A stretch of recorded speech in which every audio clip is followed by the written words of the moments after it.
You are already 35 and still single. Must be tough spending Christmas alone, my sister sneered loud enough for the entire room to hear. The clinking of crystal glasses stopped. Laughter echoed from the dining table. My mom just smiled and said she is just joking.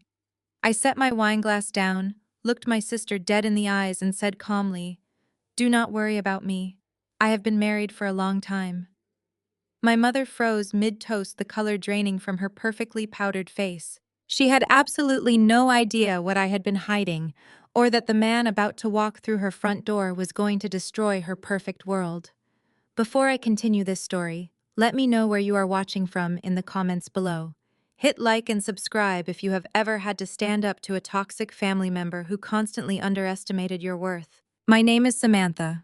I am 35 years old, and my job as a crisis management consultant usually involves fixing massive corporate disasters. But no professional crisis could ever compare to the toxic nightmare that is my own family. Let me take you back to how this miserable Christmas Eve started just a few hours before that explosive moment at the dinner table. I pulled up to my parents' sprawling estate in the affluent suburbs of Chicago.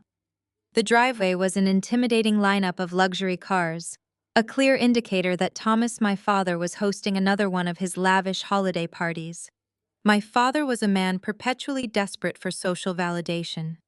He owned a regional construction materials company that, unbeknownst to his country club friends, was hemorrhaging money.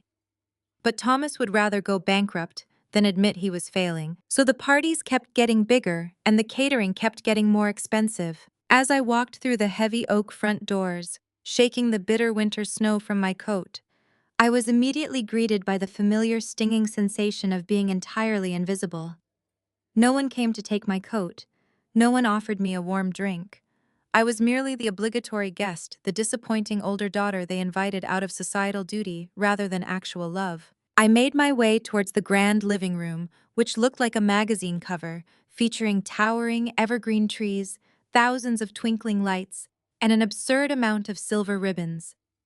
In the center of the room, holding court like absolute royalty, was my younger sister, Brittany. At 33 years old, Brittany was the undisputed golden child of the family.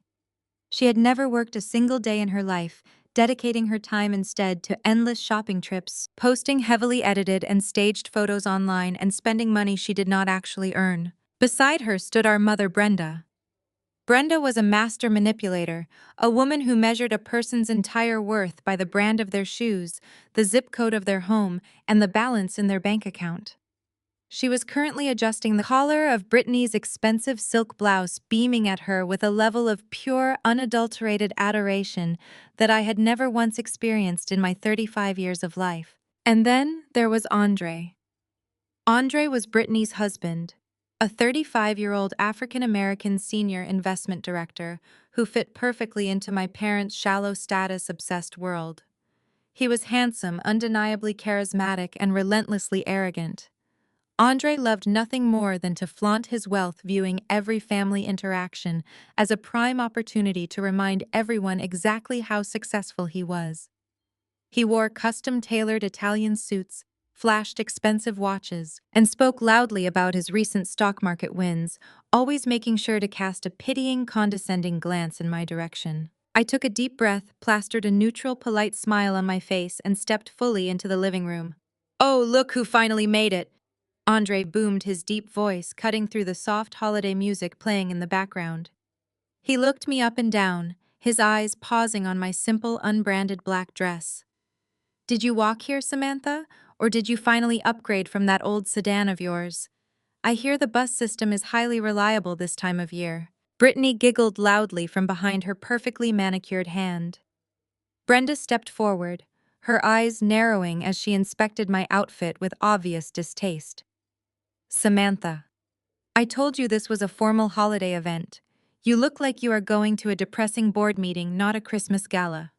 But I suppose we cannot expect much fashion sense on a consultant's modest salary." Before I could formulate a polite response, Thomas entered the room carrying a silver tray loaded with expensive champagne flutes. He handed them out eagerly to Andre, Brittany, and a few of his business partners who were standing nearby. He completely bypassed me. "Samantha, go grab a glass from the kitchen if you want one," he muttered, barely making eye contact, before turning back to Andre with a wide, eager smile to ask about his latest golf trip to Pebble Beach. I turned on my heel and walked to the kitchen, feeling that familiar heavy knot tightening in my chest. For years, I had endured this exact treatment. I was the designated scapegoat, the daughter who chose to build her own career from the ground up, instead of marrying into money and status like Brittany. Because I lived quietly in a modest apartment, drove a regular car, and never discussed my finances, they automatically assumed I was struggling. They assumed I was a massive failure who needed their pity and constant correction. They had absolutely no idea that my consulting firm handled high-stakes crises for Fortune 500 companies, or that my actual net worth dwarfed anything Thomas and Brenda could ever dream of achieving. And they certainly had no idea about the man I had secretly married. I poured myself a glass of sparkling water, leaning against the cold marble kitchen counter. I promised myself I would just get through the dinner and then leave. I did not want to cause a scene. I did not want to give them the satisfaction of seeing me upset.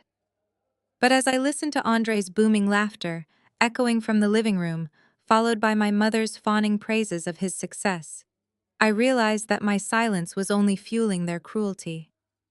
I took a slow sip of my water, squared my shoulders, and walked back out into the lion's den, completely unaware that the night was about to escalate into a spectacular confrontation that would change our family dynamic forever. Andre was already holding a small velvet box in his hand, preparing for his next grand performance, and my mother was watching him with hungry, greedy eyes. The stage was perfectly set for their favorite game of tearing me down to build themselves up. But tonight, the rules were finally going to change.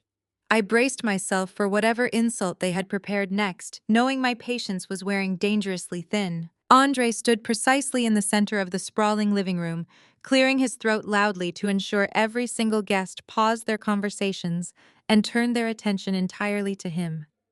He adjusted the lapels of his custom-tailored Italian suit, making sure the warm glow of the towering Christmas tree caught the heavy gold cufflinks he already wore. "Listen up, everyone," Andre announced, his booming voice echoing off the vaulted ceilings and bouncing against the marble pillars my father could barely afford. "Tonight is a very special night. Not just because it is Christmas Eve, and not just because we are surrounded by such esteemed company, but because I want to show my beautiful, dedicated wife exactly how much she means to me." He reached into his breast pocket and dramatically produced a sleek black velvet box. The collective gasp from the room was immediate and entirely performative. Resting on a bed of pristine white satin was a massive diamond-encrusted Rolex watch. It caught the light, instantly glittering with an obnoxious, blinding intensity that screamed of new money and a desperate, clawing need for external approval. Brittany squealed at the top of her lungs, pressing both hands to her flushed cheeks in a theatrical display of shock. "Oh my gosh, Andre, you absolutely did not!" she cried out, her voice pitching into a frequency that made my teeth ache. She feigned surprise masterfully, despite the fact that her eyes had been darting toward his suit pockets all evening in greedy anticipation. "Only the absolute best for my queen," Andre said smoothly. He pulled the heavy watch from its velvet casing and stepped forward to fasten it around her eagerly extended wrist. "I had my personal jeweler in New York custom source the diamonds for the bezel. It set me back a cool $50,000, but honestly, seeing that gorgeous smile on your face makes every single penny completely worth it. I am a man who believes in treating his family like royalty." Brenda immediately rushed forward, clasping her hands together in absolute worship. "Oh, Andre, you are just incredible!" she gushed, her eyes locked onto the glittering diamonds with predatory hunger. "You truly are the son I always dreamed of having. A real man knows exactly how to provide for his family. A real man ensures his wife is adorned in the finest things society has to offer. Brittany is just so incredibly blessed to have a husband who understands the true value of luxury and status." Thomas nodded vigorously in agreement, stepping up to clap Andre firmly on the back. "That is exactly right, son. A man's ultimate success is measured by how well he treats his family and the standard of living he provides." Outstanding piece, Andre. Truly an outstanding display of wealth. I stood near the edge of the room, my face completely impassive. The sickening display of materialism was nothing new for this family, but the sheer volume of their self-congratulatory praise was almost suffocating. I watched Brittany parade her wrist around the room, forcing every single guest to admire the excessive piece of jewelry and offering fake modest laughs when they complimented the diamond clarity. Then, as if she had suddenly remembered I was occupying space in her pristine living room, Brenda turned her attention away from the glittering Rolex and locked her eyes directly on me. The warm, fawning smile she had just directed at Andre vanished, instantly replaced by a cold, calculating glare that I knew all too well. She marched over to her designer handbag resting on a polished mahogany side table, rummaged inside with sharp, aggressive movements, and pulled out a thick, cream-colored envelope. She walked straight toward me, her designer heels clicking sharply against the hardwood floor, sounding like a ticking time bomb. The cheerful holiday chatter in the room dimmed slightly, as if the other guests could sense the impending shift in the atmosphere and wanted a front-row seat to the drama. Brenda stopped right in front of me and practically shoved the heavy envelope directly into my chest, forcing me to take it or let it drop. "What exactly is this?" I asked calmly, not making a move to open the seal. "It is the catering invoice for tonight," Brenda said, projecting her voice loud enough to carry across the sudden quiet of the room. "Thomas and I decided that it is high time for you to start contributing properly to this family. The total comes to exactly $4,000. The payment is due upon receipt, and since the head caterer is packing up in the kitchen right now, you need to settle the balance immediately." I looked down at the envelope, feeling the familiar, suffocating weight of their financial exploitations settling over my shoulders. "You are demanding that I pay for a lavish Christmas party. I had absolutely zero part in planning," I stated, keeping my voice perfectly even, despite the anger flaring in my chest. "A party where you deliberately chose to serve imported caviar, artisan truffles, and vintage champagne to impress your country club friends." Brenda crossed her arms over her chest, her jaw setting into a stubborn, entitled line. "Do not give me that ungrateful attitude, Samantha. You are 36 years old. You are entirely single. You have no husband to care for, no children to feed, and absolutely no real financial burdens weighing you down. You live in some tiny, modest apartment downtown and work a basic, unglamorous consulting job. What exactly are you spending your money on anyway? It is your fundamental duty to pay for this party as a token of gratitude for us even allowing you to attend tonight." Brittany chimed in from the plush leather couch, admiring her new Rolex in the light while she spoke. "Honestly, Samantha Mom is completely right. You have zero real responsibilities in life. Andre and I have a massive mortgage on our new estate, and we are planning to have children very soon. We have actual significant expenses to manage. The absolute least you can do is cover the dinner bill since you get to stand here and enjoy the expensive food and the high-class company." Thomas stepped up beside my mother, puffing out his chest to look more intimidating. "We have provided for you your entire life, Samantha. It is incredibly selfish and immature of you to stand there and question your mother when she asks for a simple basic favor. $4,000 is a mere drop in the bucket compared to what we have sacrificed to give you a good name. Hand over your credit card to the caterer and stop embarrassing us in front of our important guests." I looked at the three of them, a unified front of staggering entitlement and pure delusion. They genuinely believed that because I did not flaunt my wealth with flashy cars and diamond watches, I was meant to be their personal endless ATM. They thought my lack of a flashy lifestyle meant I owed them my hard-earned money to continuously fund their shallow illusions of grandeur. The sheer audacity of Brenda dropping a $4,000 bill on my lap moments after praising Andre for a $50,000 watch was breathtaking, but it was perfectly on brand for this deeply toxic household. Section 3, 1,000 words. I stared down at the cream-colored envelope resting in my hands, the thick paper feeling heavy with years of unspoken resentments and financial manipulation. The aggressive demand for $4,000 was not an isolated incident. It was merely the latest chapter in a long, exhausting history of financial abuse that this family had subjected me to since I was old enough to open a bank account. I slowly looked up from the invoice, meeting my mother's demanding glare without blinking, refusing to grant her the satisfaction of seeing me intimidated. "A simple favor," I repeated, my voice dropping to a cool, dangerous register that made the nearest guest shift uncomfortably. "You call extorting $4,000 from me in the middle of a Christmas party a simple favor? just like it was a simple favor 10 years ago when you relentlessly coerced me into selling my own car. The room settled into a smug, self-satisfied rhythm. They believed they had won. Brittany feeling entirely untouchable now that her extravagant Rolex was securely fastened to her wrist, and her older sister had seemingly submitted to their financial extortion, decided to twist the knife even deeper. She took a delicate, deliberate sip of her expensive champagne, letting her eyes rake over my plain black dress. She smiled a sharp, predatory expression that signaled she was moving in for the final kill. You know, Samantha, Brittany began, her voice ringing out with crystal clarity over the soft holiday jazz playing from the hidden surround sound speakers. It really is incredibly generous of you to pay for our dinner tonight. I suppose since you are already 35 and still single, you have plenty of disposable income lying around. It must be so incredibly tough spending Christmas alone every single year. At least paying for our party gives you a reason to be around an actual, loving family. The room erupted. It was not just a polite, suppressed chuckle. It was full roaring laughter. Andre threw his head back, slapping his knee violently, as if Brittany had just delivered the most brilliant, hilarious punchline of the entire decade. Thomas joined in immediately, his booming, arrogant laugh echoing off the marble pillars. Even the distant relatives and my father's business partners smirked, hiding their cruel grins behind their crystal glasses. They all reveled in my supposed misery. I shifted my gaze to Brenda, expecting perhaps a tiny fraction of maternal intervention, a simple request to change the subject. Instead, my mother was smiling warmly at Brittany, her eyes shining with absolute pride. When she caught my deadpan stare, she waved her manicured hand dismissively through the air. "Oh, do not look so incredibly offended," Samantha Brenda chided lightly. "She is just joking. You have always been far too sensitive for your own good. Brittany is just pointing out the obvious facts.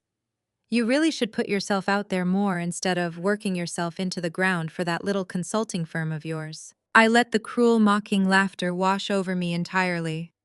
For years, this exact kind of orchestrated public humiliation would have sent me retreating to the nearest bathroom to cry in secret. It would have made me question my self-worth, my appearance, and every single life choice I had ever made. I would have shrunk into the background, desperate to avoid further attacks. But tonight, standing in the middle of that ostentatious living room, I felt absolutely nothing but a cold, clinical, and intensely focused detachment. I looked at the sea of sneering faces, and I knew with absolute certainty that the time for hiding was officially over. I walked slowly and deliberately over to the nearest marble side table. I carefully set my glass of sparkling water down. The sharp, clear clink of the crystal against the heavy stone cut cleanly through the fading laughter in the room. I turned back to face my sister, keeping my posture perfectly straight, my shoulders squared and my voice deadly calm. "You really do not need to worry about my personal life, Brittany," I said, ensuring my words carried enough weight to reach every single corner of the quieted room. "I do not spend my holidays alone. In fact, I have been married for a long time." The silence that slammed into the room was absolute and deafening. The mocking laughter died in their throats instantly. For a split second, sheer unfiltered confusion clouded every single face looking back at me. Then the inevitable, predictable denial set in.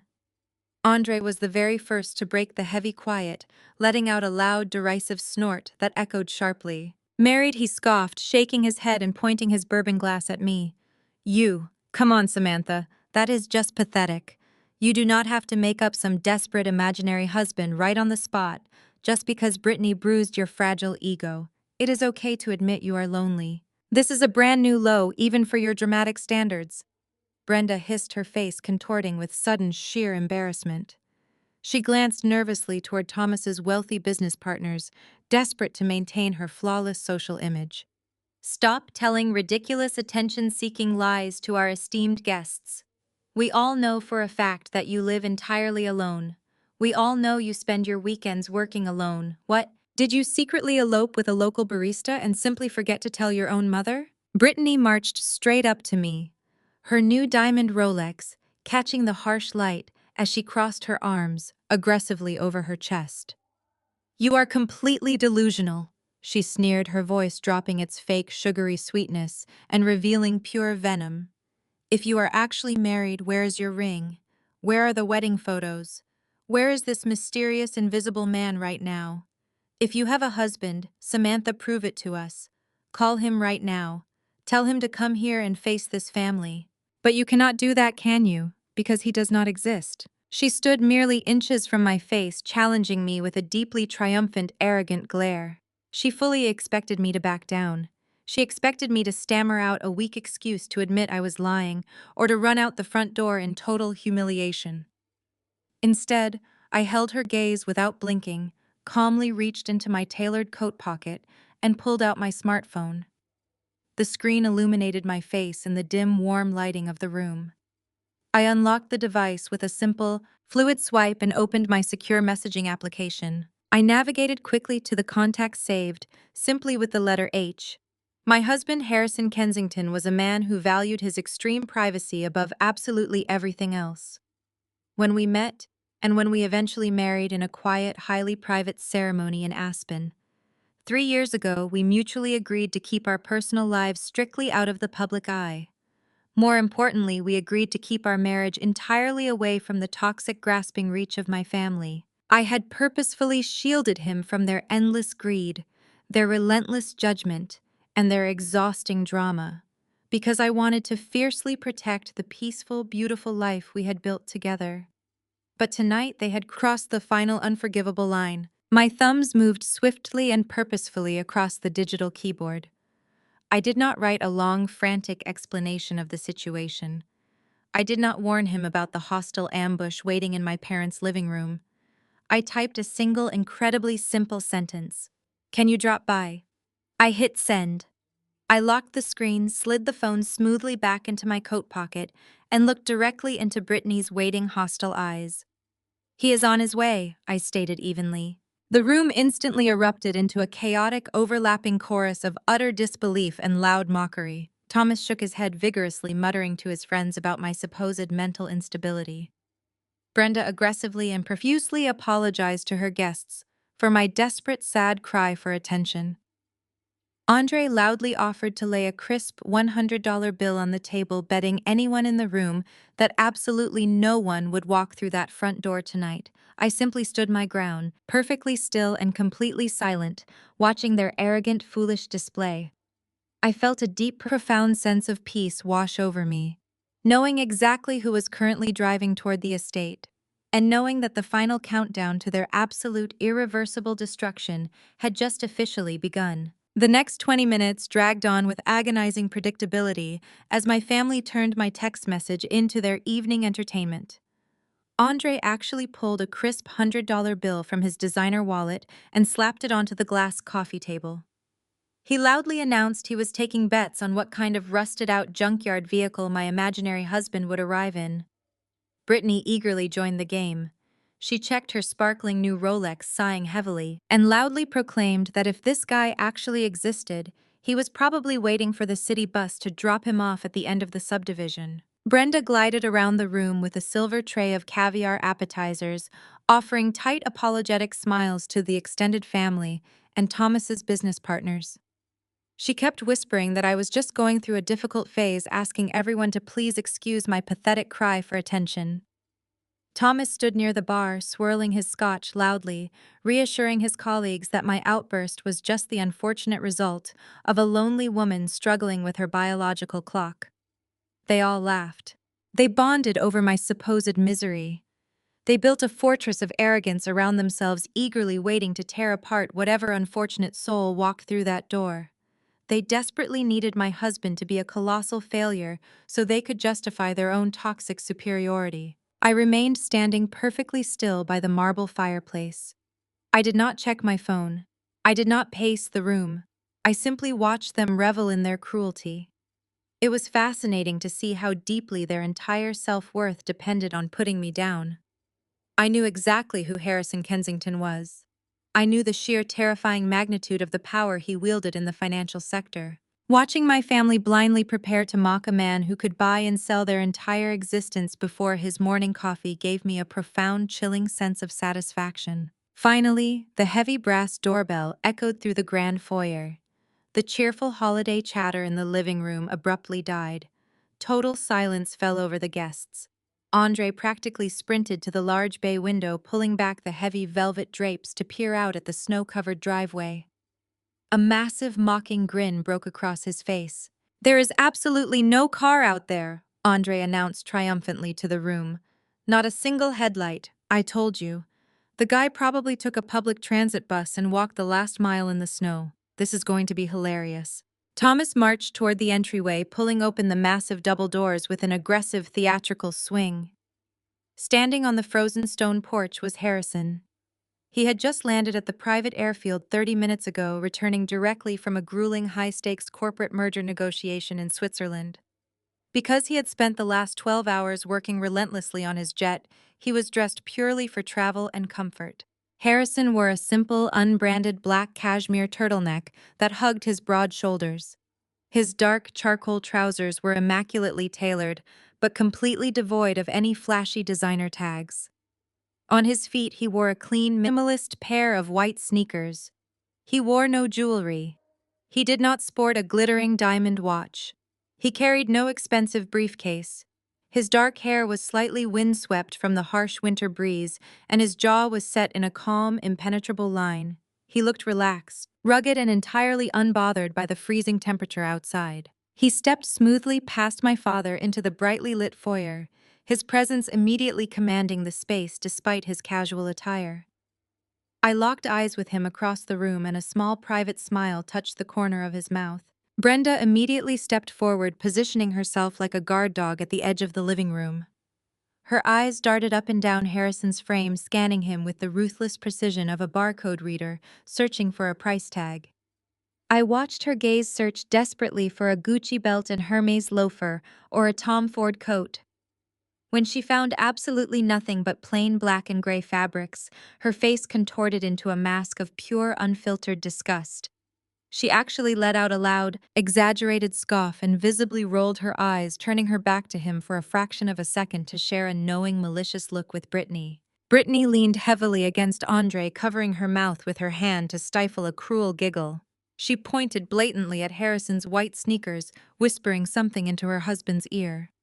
Andre threw his head back and laughed, puffing out his chest in his custom-tailored suit. He looked at Harrison with an expression of intense, sneering superiority. They took one single look at Harrison's lack of visible brand names and instantly calculated his net worth to be zero. In their shallow, hyper-consumerist world, wealth was something you wore like armor. If you did not look like a walking billboard for European luxury brands, you were entirely worthless. They saw a man in a plain black turtleneck and sneakers, and they confidently concluded that I had married a broke, deadbeat loser who could not even afford a proper suit for a Christmas party. They fundamentally misunderstood the basic rules of real power.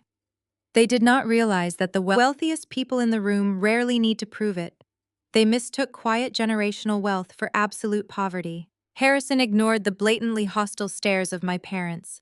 He ignored Andre's obnoxious chuckling. He simply walked straight across the room, navigating the sea of judgmental guests with the effortless grace of a man who owned every space he entered. He stopped right in front of me, wrapping a warm, strong arm around my waist and pressing a soft kiss to my temple. "Sorry I am late, darling," Harrison said, his deep, steady voice effortlessly cutting through the lingering tension in the room. The snow delayed the landing. I hope I did not interrupt the celebration. I leaned into his side, feeling the solid, grounding comfort of his presence. "You are exactly on time," I replied softly. Andre stepped forward, swirling his bourbon aggressively, eager to assert his dominance over the newcomer. He was practically vibrating with the need to humiliate Harrison. The predator had spotted what he believed was weak prey, and the rest of the family eagerly gathered around, hungry for the impending slaughter. Andre closed the distance between them with a predatory swagger. He deliberately positioned himself to block Harrison's path, puffing out his chest under his custom Italian suit. He wanted to ensure every single guest in the grand living room had a clear, unobstructed view of the impending interrogation. With an overly aggressive theatrical swing, Andre brought his heavy hand down onto Harrison's shoulder. It was a calculated, highly disrespectful clap meant to physically jolt my husband and establish immediate, unquestionable dominance over the room. Harrison did not stumble. He did not even flinch. He merely turned his head slightly, his dark eyes resting on Andre's heavy hand with a look of mild clinical curiosity, as if he were studying a particularly loud and bothersome insect. The sheer immovable solidity of my husband seemed to confuse Andre for a fraction of a second. Andre was used to intimidating people with his physical presence and his flashy displays of wealth, but the arrogant facade quickly snapped back into place. "So, buddy," Andre boomed, his voice practically dripping with artificial friendliness and deep-cutting condescension. "Samantha has kept you a massive secret from all of us for quite a while. Tell me, what exactly do you do for a living to afford a woman like her? Do you drive an Uber on the weekends? Are you pouring drinks at a local dive bar downtown? Because honestly, looking at your outfit tonight, you really do not look like someone who is used to standing inside houses like this one." A harsh collective gasp of amusement rippled through the gathered crowd. Brittany let out a sharp, mocking snort from the plush leather couch, intentionally raising her wrist to ensure her new diamond Rolex caught the warm light of the fireplace. Brenda covered her mouth, her eyes gleaming with pure malicious joy at seeing my chosen partner publicly degraded. Thomas took a long, satisfied sip of his aged scotch, nodding his head in absolute approval of his son-in-law's ruthless tactics. They were functioning as a unified toxic pack, systematically trying to strip away our dignity piece by piece. I held my breath, not out of fear or embarrassment, but out of sheer electric anticipation. Harrison Kensington was a 38-year-old self-made billionaire. He had built Vanguard Holdings from the absolute ground up, turning a modest, aggressive startup into a ruthless global investment giant that swallowed lesser companies whole. Men with decades of financial experience sweated through their designer shirts, just waiting outside his boardroom doors. Yet here he was, standing in my parents' cheaply gilded foyer, being talked down to by a middle management director who was actively drowning in credit card debt. Harrison slowly shifted his gaze from Andre's hand up to his smug, grinning face. He did not raise his voice. He did not puff out his chest to match Andre's aggressive posture. True power never requires a loud, desperate introduction. "I work in finance," Harrison replied, his tone impeccably polite, smooth, and entirely unbothered. "Mainly investments." The word investments triggered an immediate explosive reaction from my brother-in-law. He threw his head back and let out a roaring, obnoxious laugh that forced several of the nearby guests to physically step back. He slapped his knee, shaking his head side to side, as if Harrison had just delivered the most pathetic, hilarious joke of the entire century. "Investments," Andre chuckled darkly, wiping a fake theatrical tear from his eye. "Oh, that is incredibly rich. Let me guess, you manage a couple of low-yield mutual funds for a local credit union. Or maybe you are a junior analyst pushing papers in a windowless cubicle somewhere, dreaming of the big leagues. Listen to me very closely, buddy. I am a senior investment director at my firm. I manage client portfolios that have more zeros than you will probably see in your entire lifetime. I deal directly with the real movers and shakers of the financial world.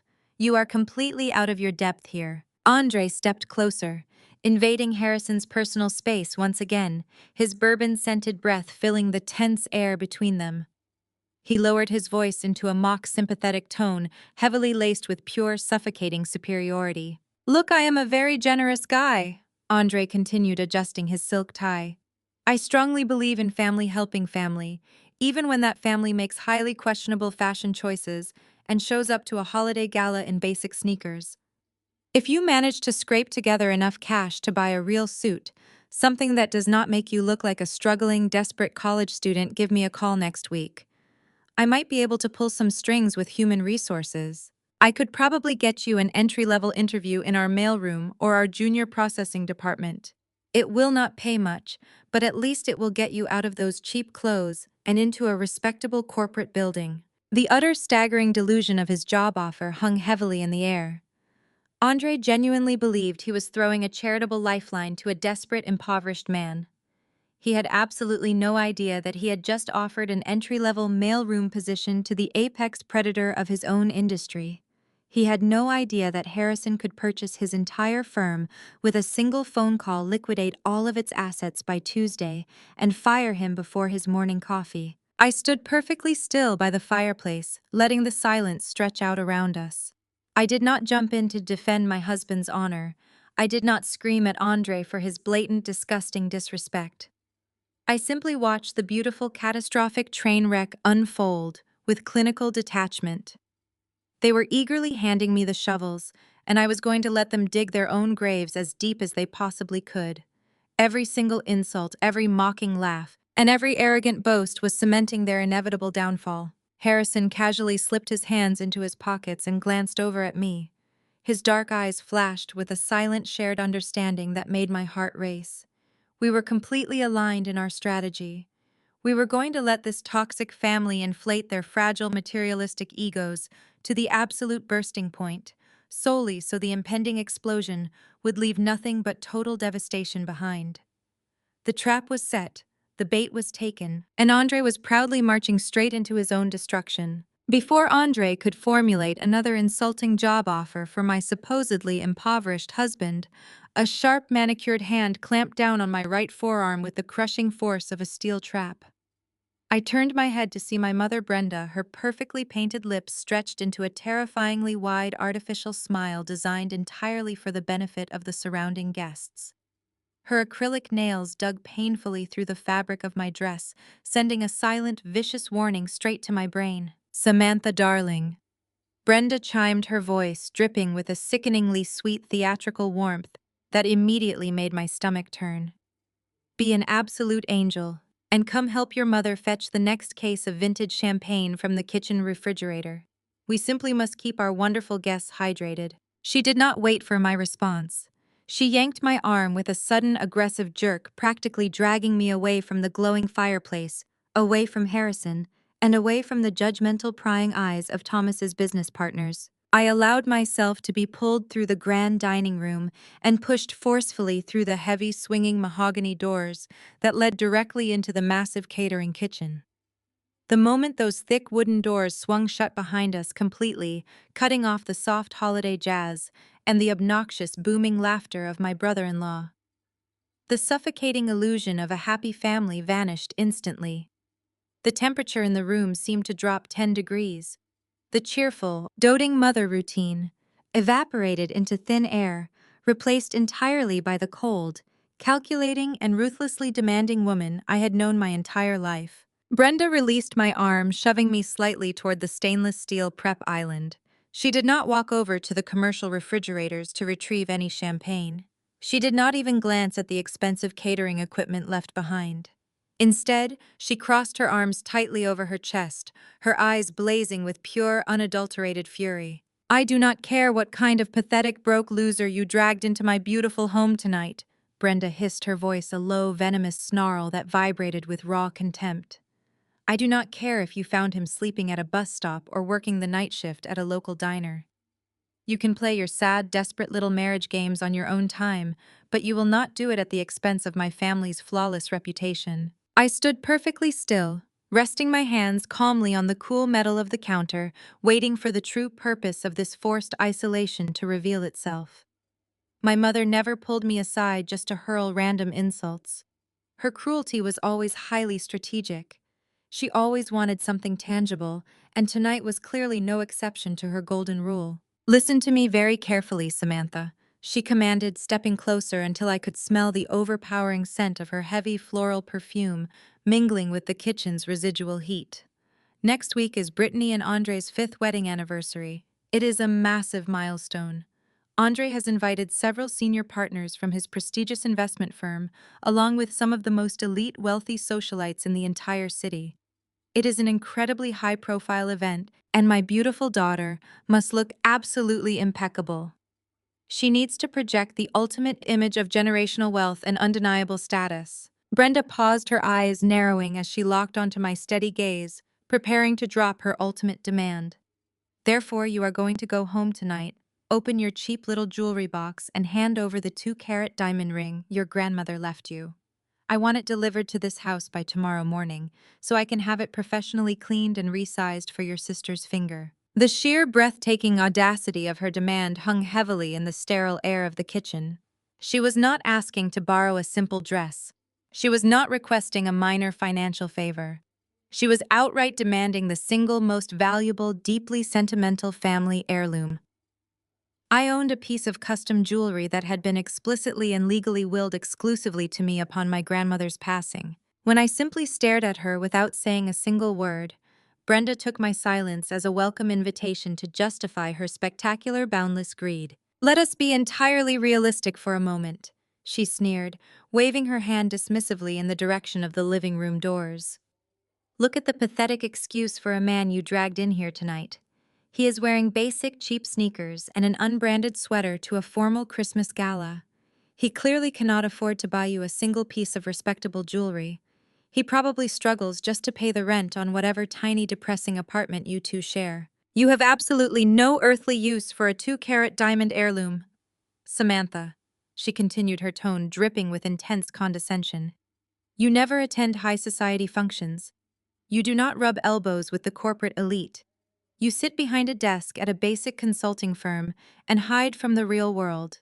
Wearing a ring of that incredible magnitude would just look completely ridiculous and fake on someone with your exceptionally modest lifestyle. People would just assume it was cubic zirconia or cheap glass anyway. Brittany, on the other hand," Brenda stated, her voice taking on a tone of fierce protective pride, "desperately needs that ring.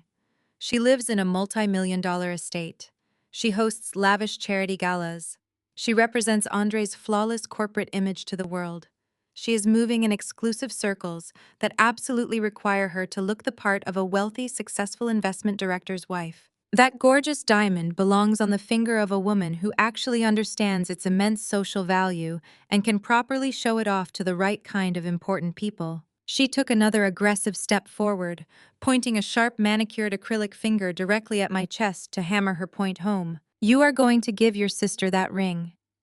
It is the absolute least you can do after bringing that penniless embarrassment of a husband into my home and trying to ruin our perfect Christmas Eve. You owe this to your sister. You owe this family for raising you. Keeping a priceless diamond locked away in your pathetic little life while your sister actively needs it is incredibly selfish even for you." I stared down at her sharp pointing finger, completely unbothered by her aggressive posture. I looked at the woman who had birthed me, watching the desperate, greedy anticipation twisting her features. She honestly believed that her demanding, hostile tirade would force me to simply hand over a priceless family heirloom. She thought the sheer weight of her maternal authority would crush my resistance, just as it had when I was a helpless teenager living under her roof.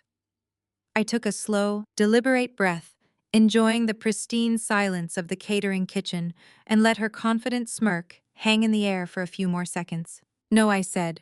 The single word dropped from my lips with absolute finality. It was not a negotiation. It was not the opening line of a defensive argument or a plea for understanding.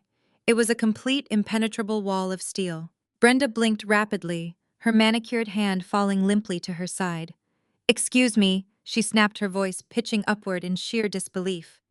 "I am your mother, Samantha. You do not get to stand in my kitchen and say no to me. Brittany needs that diamond. It is completely wasted on your finger. You are going to bring it here tomorrow, or I swear to you I will come to your depressing little apartment and tear the place apart to find it myself." "You will not be doing any such thing," I replied, keeping my voice perfectly level. "You are never touching that ring. And let us be completely honest about why grandmother left it exclusively to me in the first place. It was not a random choice. It was a highly deliberate, legally binding decision designed to protect her assets from your sticky fingers." I watched Brenda's face drain of color. The heavy layers of her expensive foundation were suddenly unable to hide the sharp, terrifying realization that I knew exactly what she had done in the past. She took a tiny half-step backward, the false bravado cracking under the weight of my direct stare. "Do you think I forgot what happened during my senior year of high school?" I asked, stepping closer to the stainless steel prep island so she could not look away from me. "Grandmother found out the horrible truth about my college savings account. She discovered that you and Thomas had been quietly, systematically siphoning money out of the fund she had explicitly set up for my education. You drained nearly $60,000 of my tuition money behind my back, And what did you do with it? You did not invest it. You did not use it to pay off the mortgage or handle a medical emergency. You used my entire college fund to buy Brittany a brand new custom-ordered Porsche convertible for her 18th birthday, just so you could show off to the other parents at the country club. Brenda opened her mouth to argue, her hands fluttering nervously, but I cut her off instantly, refusing to let her spin another web of lies. Grandmother caught you red-handed. I continued, my voice sharp and unyielding. She saw the bank statements. She saw the dealership receipts. She realized that you and Dad were perfectly willing to completely sacrifice my education and my entire future just to buy Brittany's love and secure your own shallow social status. That is exactly why she bypassed you entirely in her will. She knew if she left that 2-carat diamond to you, you would pawn it the very next day to fund another one of Brittany's vanity projects.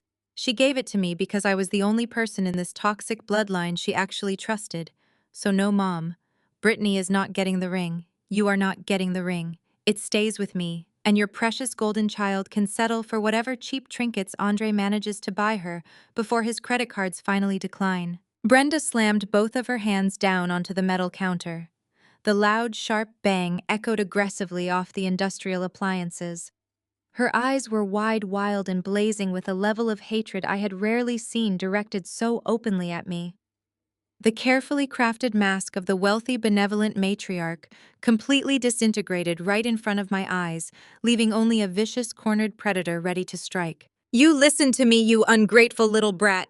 Brenda hissed, leaning across the island until we were inches apart. "If you do not bring me that ring by tomorrow morning, I will make it my personal mission to completely destroy your life. I will call every single aunt, uncle, and cousin in our entire directory. I will tell the extended family that you are a miserable, pathological liar and a common thief. I will tell them that you stole that ring from my jewelry box out of pure jealousy because you could never stand seeing your sister happy." She jabbed a finger toward the swinging kitchen doors, her chest heaving with exertion. "I will make sure everyone knows that you brought a penniless, deadbeat loser into my home tonight just to spite us. I will completely ruin your reputation. You will be entirely cut off, Samantha. No one will ever speak to you again. You will have absolutely no family left, and you will spend the rest of your miserable life rotting in that cheap apartment with your pathetic, broke husband. You will be entirely alone." I listened to her unhinged, screaming threats without moving a single muscle. Years ago, the terrifying prospect of being shunned by the extended family would have sent me into a blind panic. I would have handed over the diamond immediately just to keep the peace, desperate to maintain the fragile illusion of their love. I would have apologized for making her angry and begged for her forgiveness. But tonight, her aggressive, venomous words sounded like nothing more than the desperate thrashing of a drowning woman. I looked at her flushed, furious face, and a slow, genuinely amused smile spread across my lips. It was a cold, highly calculated look that clearly told her she had absolutely zero power over me anymore.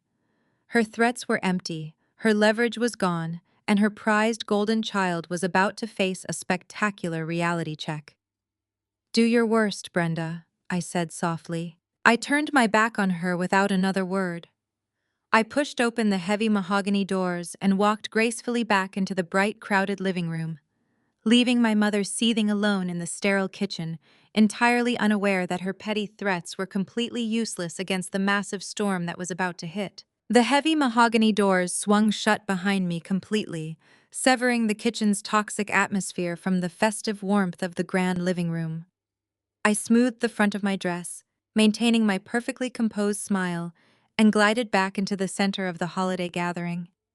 The sharp contrast between Brenda's frantic, venomous desperation in the kitchen and the smug, arrogant celebration happening in the main room was almost poetic. I easily spotted my husband standing near the towering Christmas tree.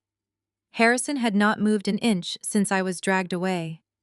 He was leaning casually against the marble mantel, holding a crystal glass of sparkling water, looking completely unbothered by the hostile environment. Directly across from him, dominating the physical and auditory space of the room, was my brother-in-law. Andre had managed to gather an even larger audience during my brief absence.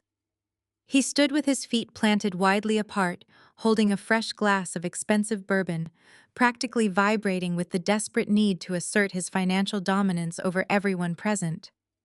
My father Thomas stood slightly to the side, nodding eagerly at every word Andre spoke, treating his son-in-law like a reigning monarch, dispensing golden nuggets of wisdom to the peasants.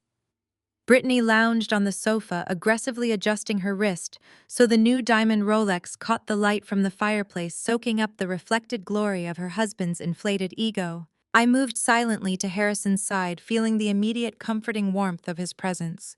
He glanced down at me, his dark eyes asking a silent question.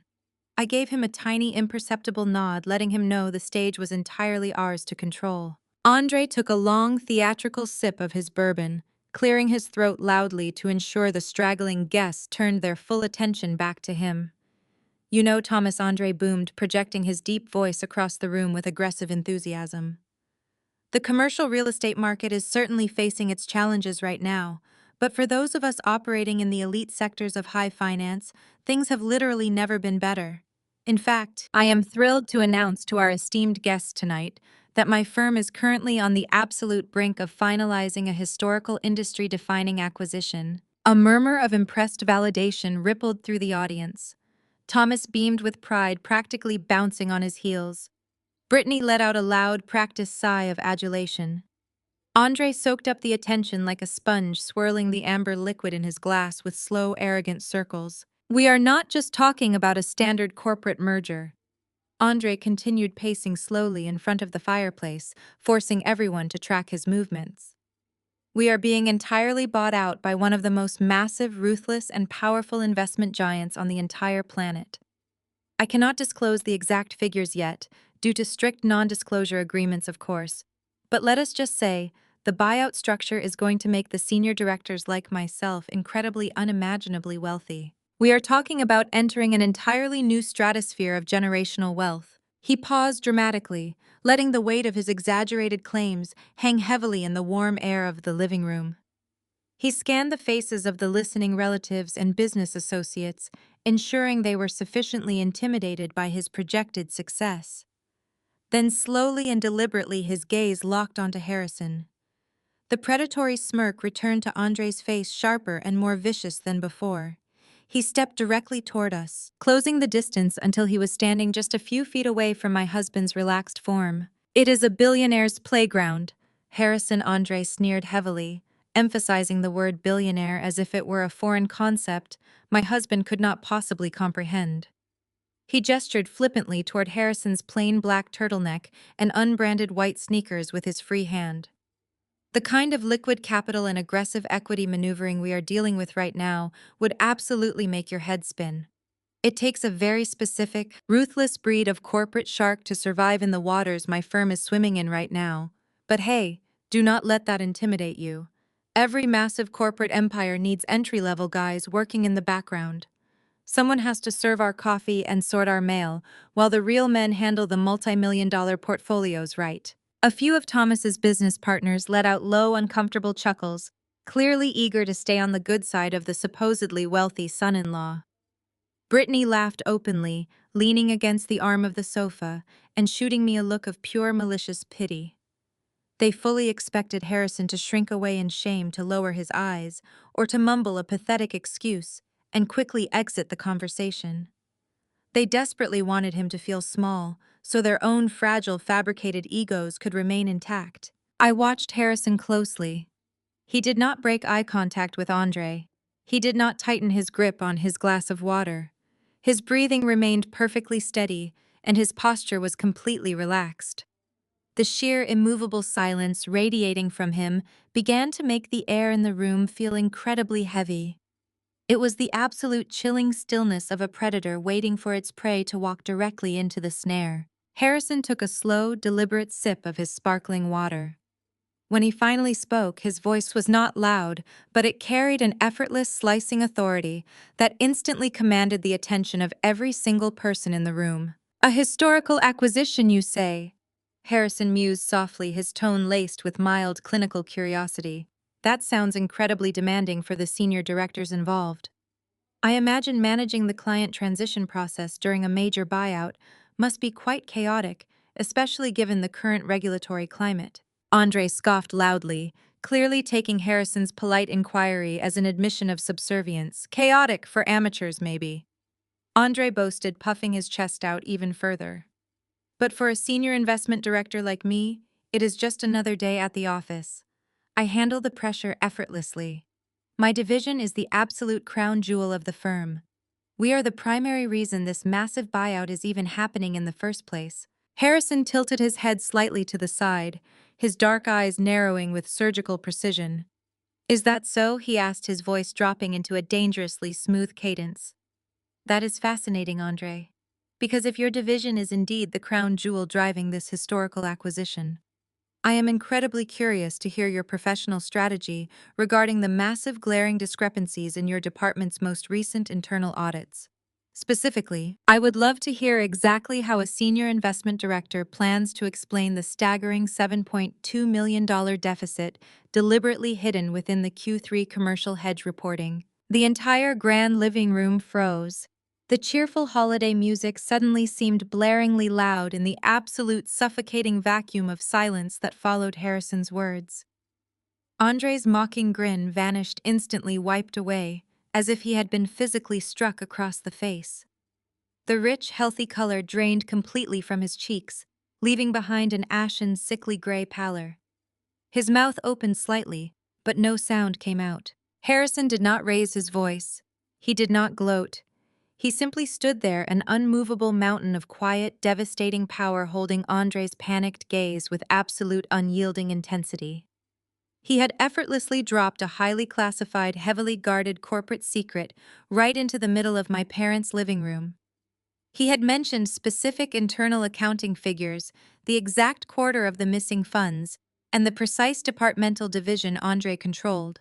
These were numbers that were strictly confidential, buried deep within heavily encrypted financial reports that only the highest-ranking executives and the acquiring entity would ever possess. I stood perfectly still, maintaining my calm exterior, while my heart hammered a triumphant rhythm against my ribs.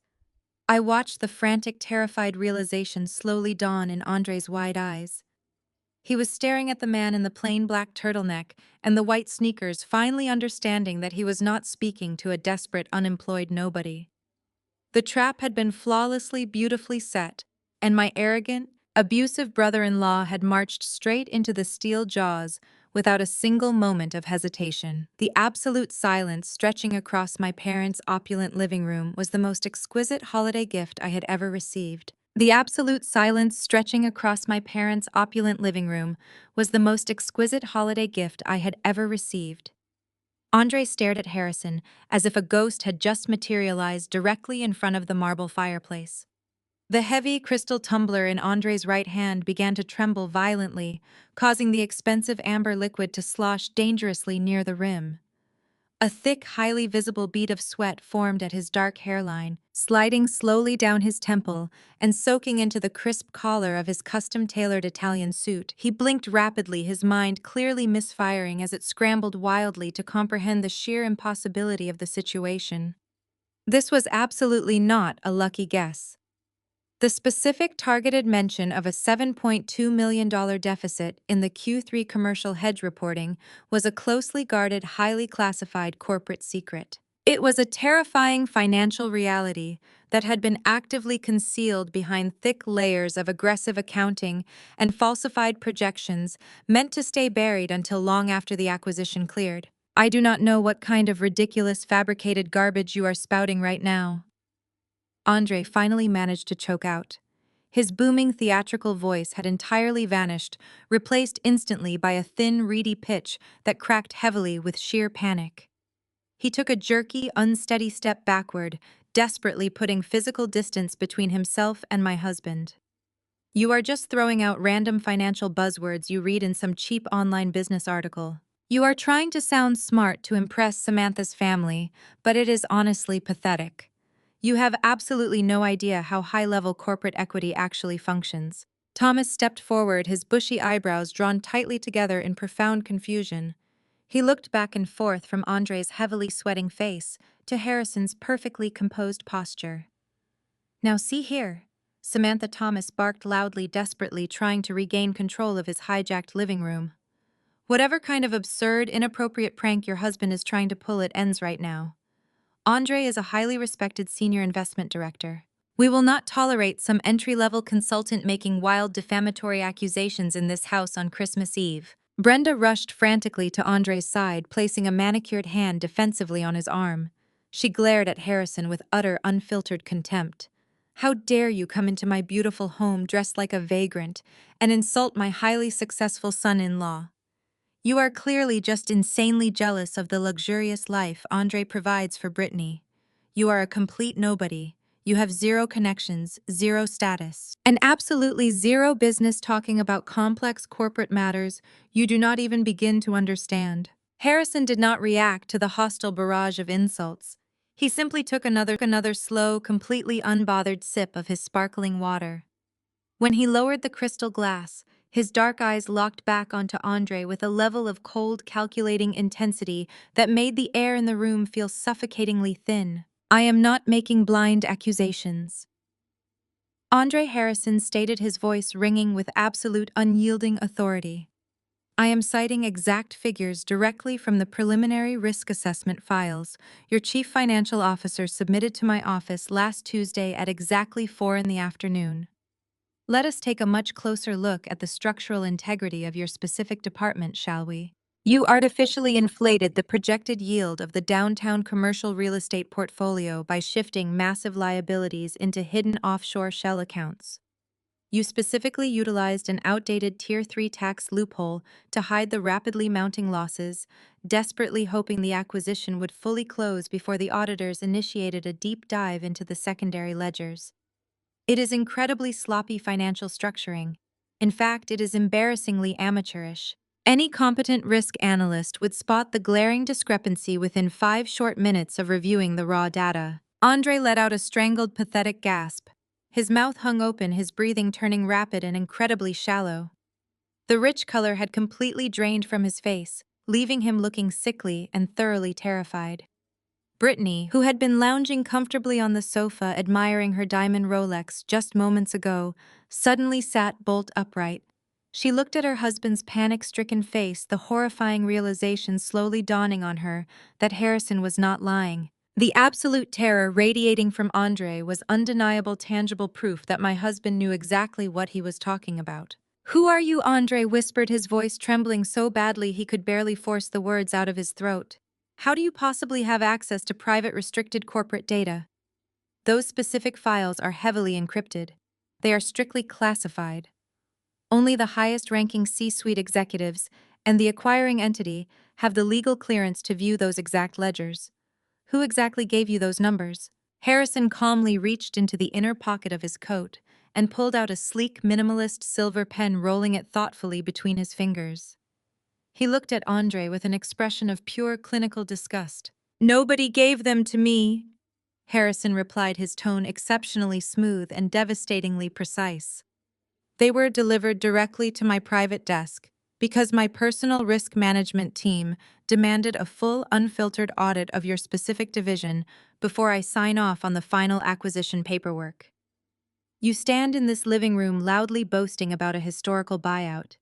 You arrogantly brag about swimming in a billionaire's playground. You confidently claim that your firm is being absorbed by a massive, ruthless investment giant. Harrison paused deliberately, letting the heavy, suffocating silence stretch out across the room, ensuring every single person hung on his next breath. He took a single commanding step forward. The firm executing the buyout of your company is Vanguard Holdings, Harrison stated softly. And I am Harrison Kensington. I am the founder and chief executive officer of Vanguard Holdings.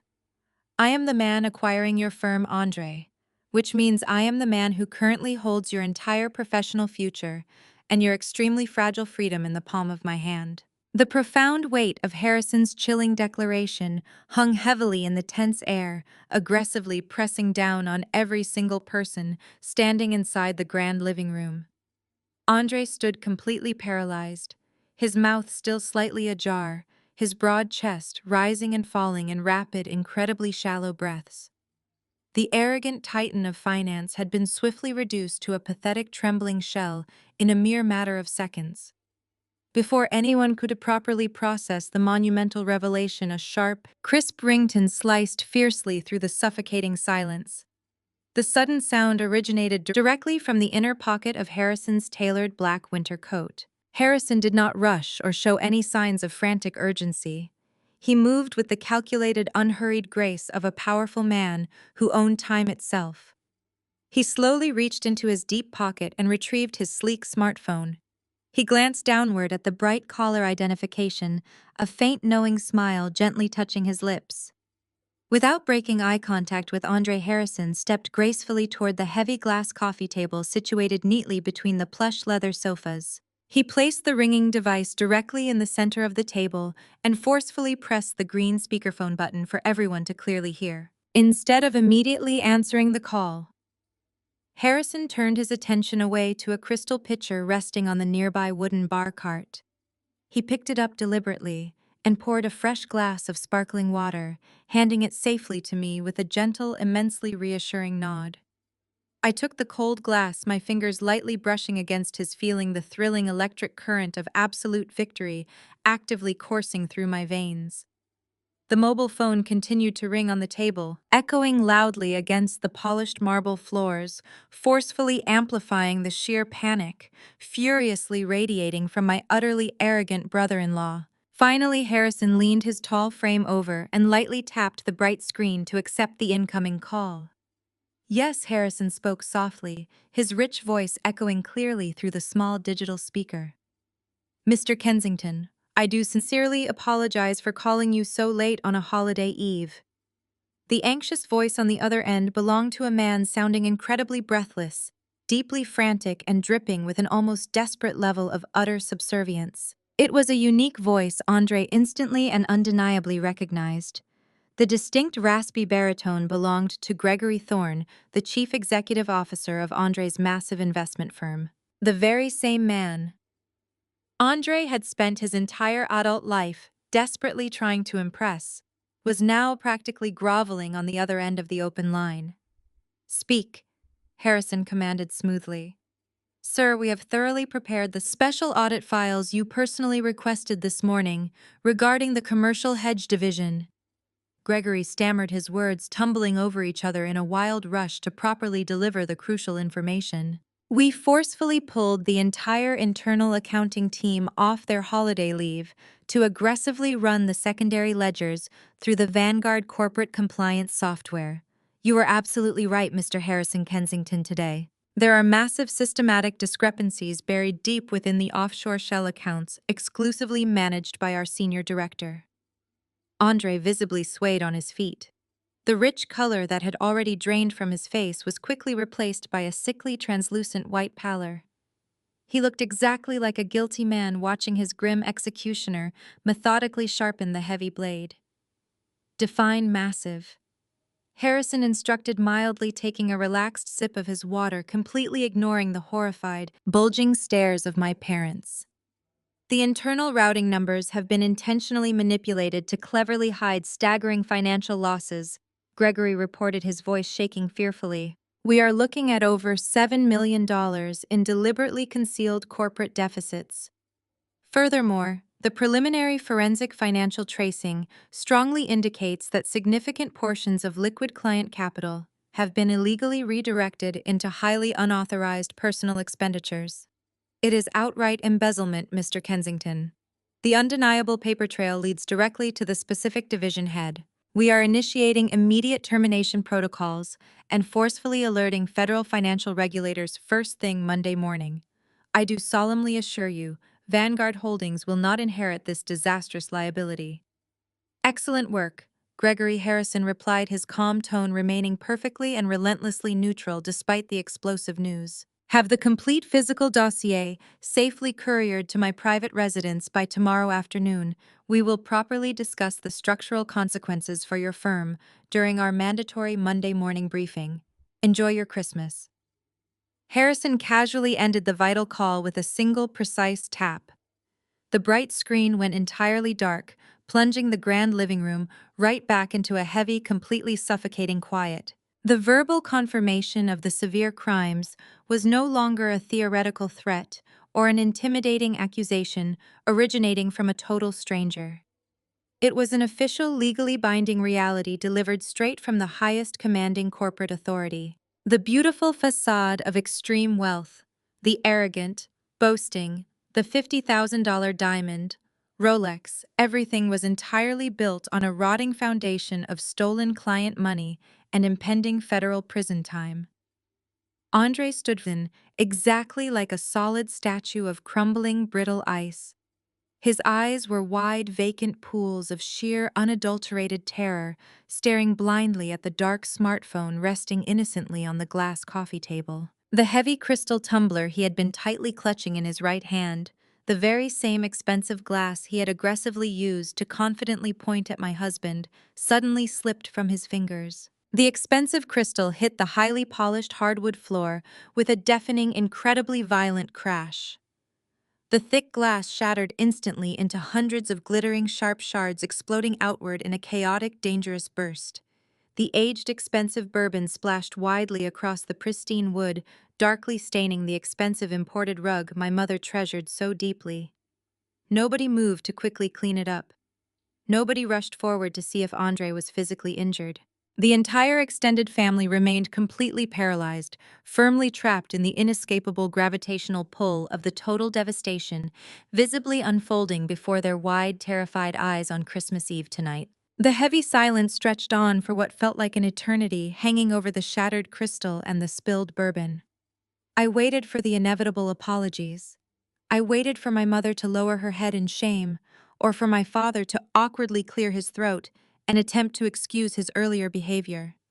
I expected embarrassment. I expected a frantic attempt to backtrack their relentless cruelty. Instead, I witnessed a masterclass in absolute shameless opportunism. Brenda's shock lasted exactly as long as it took for her calculating brain to process the word billionaire. The horrifying realization that she had just insulted a man of infinite wealth completely evaporated, instantly replaced by a ravenous, consuming greed. The pale, sickly color that had drained from her cheeks rushed back with a feverish intensity.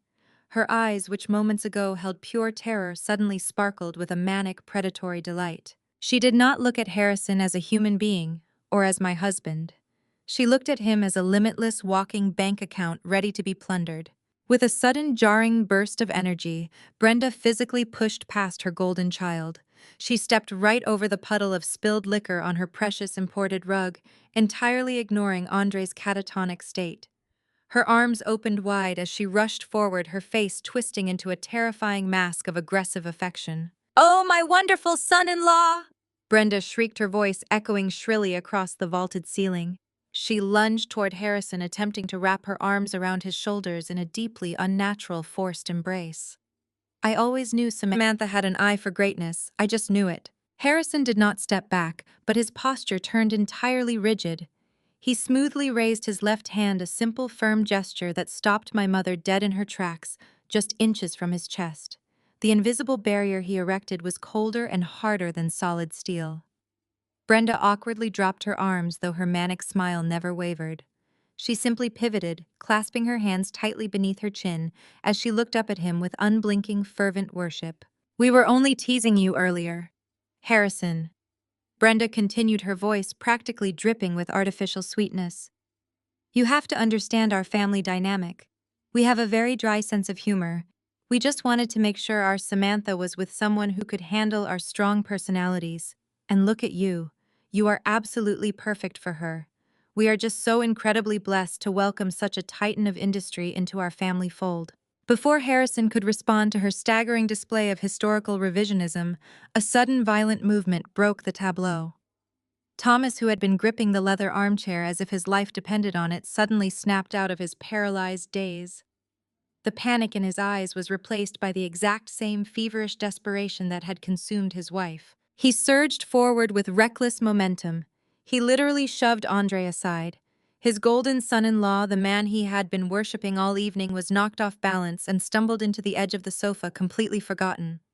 Thomas ignored him entirely.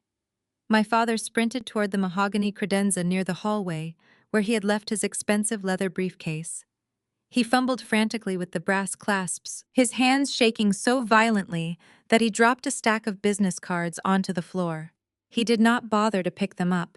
He ripped a thick, glossy binder from the briefcase and practically sprinted back across the room toward Harrison. Sweat poured down his forehead, ruining his carefully styled hair. He thrust the binder forward, holding it out to Harrison like a desperate beggar offering a tribute to a king. "Harrison, my boy." Thomas panted, his chest heaving as he forced a wide, desperate grin.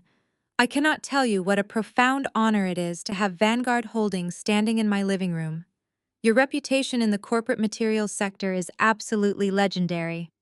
Since we are all family now, I want to offer you an exclusive ground floor opportunity." Harrison did not take the binder. He simply looked down at the glossy cover, his expression completely unreadable. "My construction materials firm is on the verge of a massive regional expansion." Thomas rambled on, speaking at a frantic, breathless pace. "We just need a minor cash injection to clear some temporary operational hurdles. $5 million. That is all it would take. For a man in your position, $5 million is absolute pocket change. But as a family investment, it would yield incredible returns.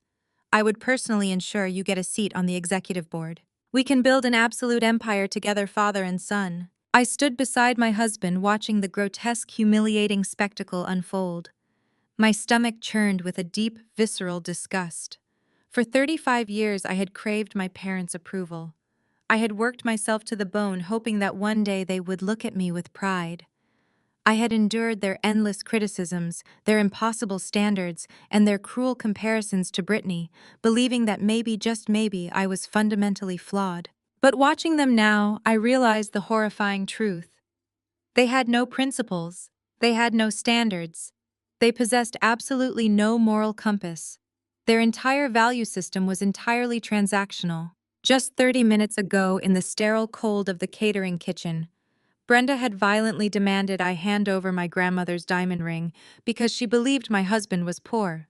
She had threatened to destroy my reputation and banish me from the family bloodline simply because I refused to surrender my property to elevate Brittany's social standing. Thomas had publicly berated me, demanding I hand over a $4,000 credit card payment for a party I did not host, shaming my career and mocking my independence. Yet the exact second they sniffed the scent of $1 billion, every single insult evaporated. The man they had laughed at for wearing plain sneakers was suddenly the son they always wanted.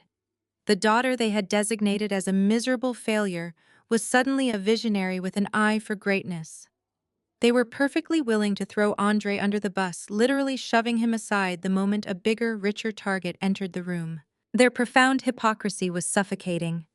I looked at Thomas, dripping with sweat, holding out his fraudulent business prospectus like a lifeline. I was begging for $5 million from the same man he had just mocked for not wearing a luxury watch. I looked at Brenda, batting her eyelashes and clasping her hands in fake submissive adoration, desperately trying to rewrite decades of emotional abuse with a single sycophantic smile. They were not parents. They were parasites. They did not love their children. They merely assessed their children for potential financial extraction. The sickening realization washed over me, severing the final fragile threads of obligation I had ever felt toward them. I felt no lingering sadness, no residual longing for the family I never had. I felt only a cold, clinical revulsion. I turned my head slightly to look at Harrison. His dark eyes remained completely calm, fixed securely on the desperate, sweating face of my father. The trap had closed entirely, and it was time to finish the job. Before Harrison could even lower his gaze to the glossy binder trembling in my father's hands, I stepped forward. The sheer, suffocating hypocrisy of the moment demanded immediate disruption. The grand living room, previously paralyzed by Harrison's massive revelation, was now buzzing with a tense, electric anticipation. Every guest, every business partner, every distant relative watched us with breathless fascination. The entire power dynamic of the room had inverted in less than 5 minutes. "Hold on just a minute, Mom," I said, my voice slicing through the heavy air with crisp, clinical precision.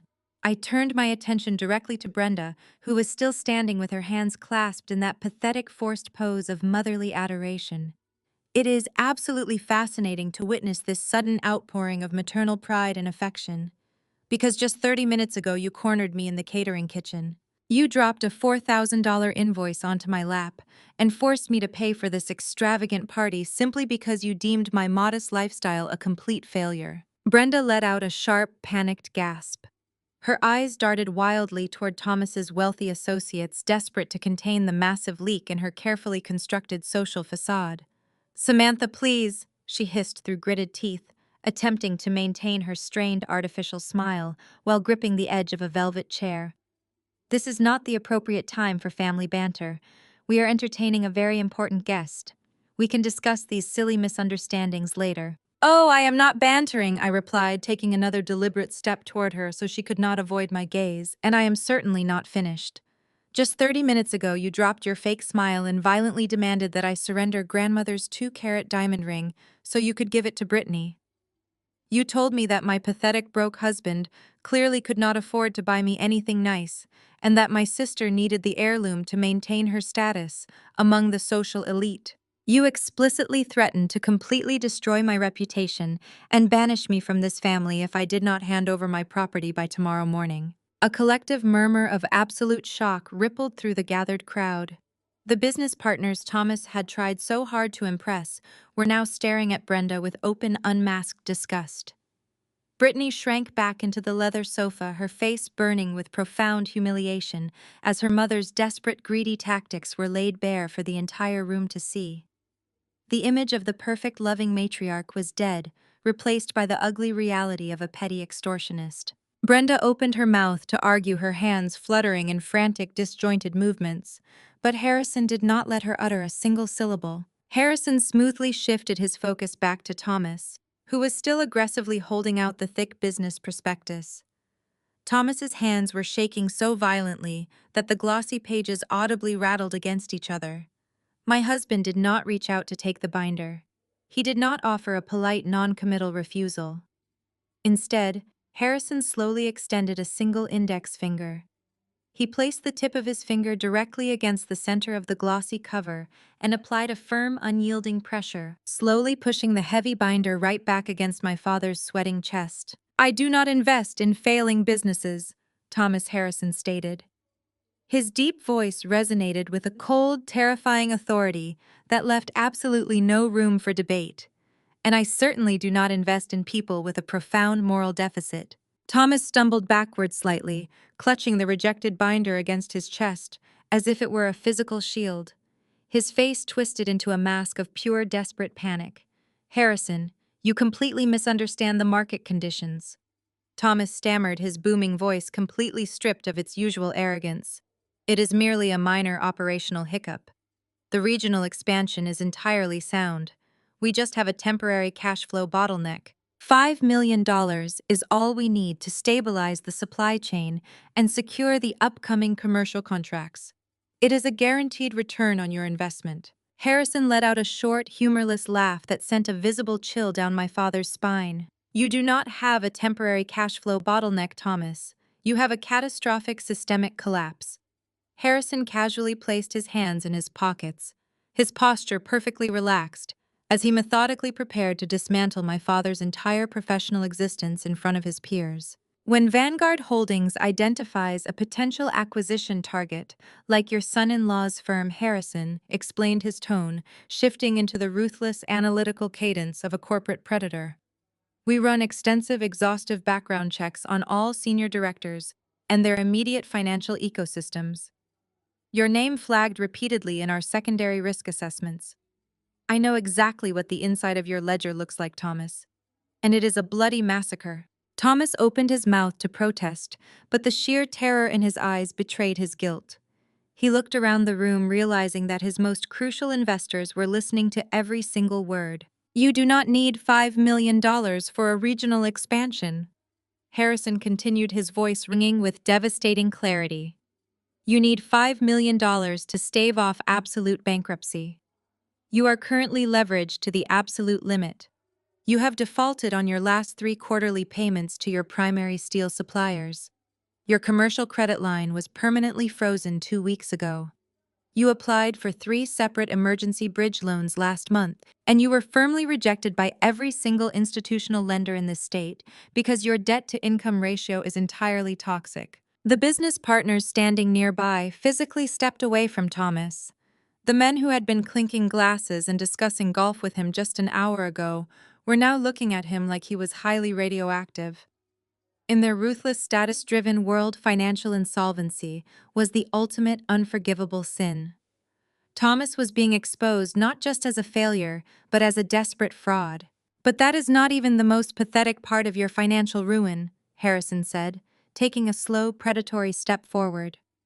You stand here in this lavish, absurdly decorated mansion, throwing parties with imported caviar and vintage champagne, desperately trying to project an image of generational wealth. Yet public records show that you took out a massive second mortgage on this exact property just 8 months ago. And according to the delinquency notices filed last Tuesday, you are currently 60 days past due on those payments. Brenda let out a sharp, horrified wail, covering her face with her hands. She collapsed against the nearest marble table, realizing her country club friends were hearing every detail of her financial ruin.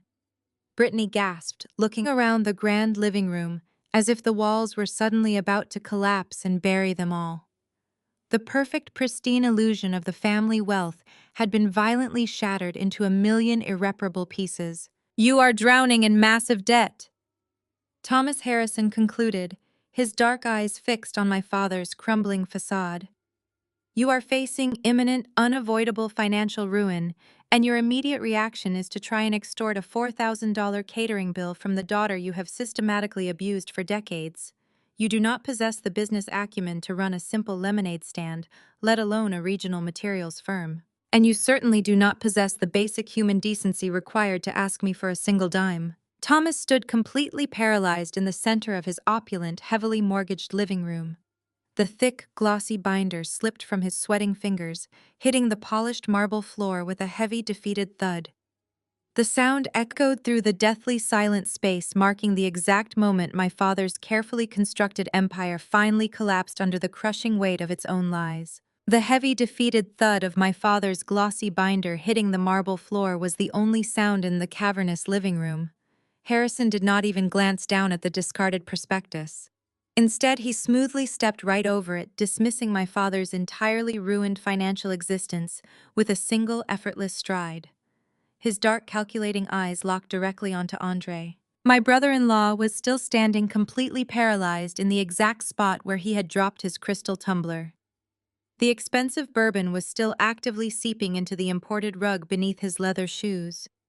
Andre was shaking so violently that the fabric of his custom Italian suit visibly vibrated under the warm, twinkling lights of the Christmas tree. He looked like a man standing on the trapdoor of a gallows, just waiting for the heavy wooden lever to be pulled. All of his previous arrogant swagger, the chest, puffing, the loud mockery, the condescending smirks had been violently stripped away. He was reduced to a sweating, terrified shell of a man. Harrison reached slowly into the inner breast pocket of his black winter coat. He withdrew a thin, pristine white envelope completely sealed and stamped with the unmistakable raised silver crest of Vanguard Holdings. It was the physical copy of the emergency forensic audit, the exact documents his executive assistant had personally couriered directly to the private airfield mere minutes before Harrison drove to my parents' house. Harrison held the crisp envelope loosely between his fingers for a fraction of a second, ensuring that Andre recognized exactly what it was. Then, with a gesture of profound, chilling disregard, Harrison let the envelope fall. It dropped straight down, landing squarely in the middle of the shattered crystal glass and the sticky pool of spilled bourbon at Andre's feet. The white paper immediately began to soak up the amber liquid, a perfect visual representation of Andre's completely ruined career. The reason I am here tonight is not just to pick up my incredibly brilliant wife, Harrison stated. His voice was no longer conversational. It had shifted into a cold judicial register that echoed off the high ceiling like a final, inescapable verdict. I came here to personally deliver a message regarding your immediate future. Andre let out a weak, pathetic wheeze, unable to form a single coherent word to defend himself. His eyes remained locked on the envelope resting in the wet glass. The forensic accounting software completed its full diagnostic scan of your division. Just an hour ago, Harrison continued his gaze, pinning Andre to the spot. We did not just find a few sloppy accounting errors or a series of unfortunate miscalculations. We found a deliberate, highly sophisticated web of fraudulent wire transfers. Andre, you have systematically embezzled over $850,000 directly from restricted client escrow accounts. A sharp collective intake of breath sucked all the remaining oxygen right out of the room. The cheerful holiday jazz still playing softly from the hidden speakers felt entirely absurd against the staggering weight of the felony accusation. Thomas, still reeling from his own brutal exposure, whipped his head around to stare at his golden son-in-law in absolute horror. Brenda clamped both of her hands over her mouth, her eyes bulging wide as her pristine social facade violently imploded. Harrison did not pause to let them recover. He began methodically listing the crimes with the ruthless precision of a federal prosecutor reading out an indictment to a grand jury. You illegally siphoned those funds through 3 separate offshore shell companies to obscure the paper trail. Harrison detailed, his voice slicing relentlessly through the silent room. And you did not use that stolen capital to aggressively invest or save your failing department. You used the life savings of our clients to aggressively fund your own pathetic vanity. You used that stolen money to purchase that $50,000 diamond Rolex currently strapped to your wife's wrist. You used it to pay the massive down payment on the brand new Porsche currently parked out in the driveway. You used it to fraudulently qualify for the exorbitant mortgage on an estate you absolutely cannot afford. You even used client funds to pay off your wife's exorbitant monthly credit card bills. I turned my eyes toward Brittany. My younger sister was standing near the plush leather sofa, looking as though she had just been violently struck by lightning. The flawless, smug expression she had worn all evening had completely evaporated, replaced by a mask of pure, unadulterated devastation. Slowly, almost involuntarily, Brittany raised her arm and stared down at the massive, glittering Rolex encircling her wrist. Just minutes ago, that watch had been her ultimate weapon. It had been her shining, undeniable proof of absolute superiority over me. She had aggressively flaunted it in my face, using it to mock my modest lifestyle and demand my subservience. She had built her entire identity on the illusion that she was married to a brilliant, wealthy titan of finance who showered her with legitimate luxury. She had looked down on my hard work and treated me like a peasant because she truly believed her life was inherently better. Now, in the span of a few brutal seconds, that entire illusion was incinerated. The watch was not a symbol of success. It was glaring physical evidence of a massive federal crime. It was a ticking time bomb strapped directly to her arm. Everything Brittany had so proudly boasted about her elite social circle, her lavish vacations, her luxury cars, and her sprawling home was completely funded by stolen money. The perfect, untouchable life of the Golden Child was nothing more than a cheap, fragile house of cards built on felony theft and staggering deception. Brittany looked up from her wrist, her eyes frantically darting to Andre, silently begging him to deny it. She needed him to puff out his chest, laugh, his booming laugh, and tell everyone that Harrison was lying. She needed him to restore her stolen dignity. But Andre could not even look at her. He kept his eyes glued to the floor, staring blankly at the Vanguard Holdings envelope soaking up his spilled bourbon. His total, paralyzing silence was the loudest, most damning confession possible. The absolute silence that followed was suffocating. Nobody dared to speak. The business partners who had previously praised Andre now looked at him with sheer revulsion, mentally calculating if their own portfolios were compromised by his monumental greed. Brenda stood completely paralyzed, her entire worldview fundamentally shattered. Her perfect daughter was married to a common thief, and her own husband was a desperate failure on the verge of bankruptcy. I watched my sister's perfectly curated world crumble into dust, feeling no pity, no sadness, and no desire to comfort her. For my entire life, she and my parents had relentlessly torn me down to build themselves up. They had mocked my honest hard work and demanded my total submission to their fake glamorous reality. Now the harsh, unforgiving light of truth was illuminating exactly who the real failures in this family were. The toxic empire of lies was fully exposed, and there was absolutely nowhere left for any of them to hide. Brittany shattered the agonizing silence with a sound that was half shriek and half sob. The sheer force of her denial ripped through the grand living room, violently breaking the spell that had held the entire party captive. She lunged forward, closing the small gap between herself and her paralyzed husband. Her manicured hands, the same hands she had used to elegantly flaunt her stolen diamonds all evening, now grabbed fistfuls of Andre's expensive custom-tailored lapels. "Tell him he is lying!" Brittany screamed, her voice cracking with a harsh, desperate hysteria that echoed off the vaulted ceiling. Her perfectly styled hair whipped around her face as she violently shook his broad shoulders. "Andre, look at me right now and tell this pathetic loser that he is completely out of his mind. Tell him you earn your money. Tell my parents you are a senior director. Tell them." Andre did not lift his head. He did not puff out his chest. He did not offer a single booming laugh or arrogant smirk. The towering, charismatic man who had spent the entire Christmas Eve aggressively dominating the room had been reduced to an empty, trembling shell. His eyes remained locked on the dark stain of spilled bourbon soaking into the rug, completely unable to meet his wife's frantic, pleading gaze. Brittany's desperation escalated into raw, unhinged panic. She released his lapels and brought her hands down hard against his chest, slapping the fine wool of his suit with loud, echoing smacks. "Say something," she wailed, her voice tearing at the seams. "You are embarrassing me in front of everyone. Tell him to get out of our house. Tell them you bought this watch with your own bonus." Her fists beat against his chest again and again, a frantic, rhythmic thudding that sounded incredibly hollow in the massive, opulent space. But Andre simply absorbed the blows. His broad shoulders slumped forward, completely defeated.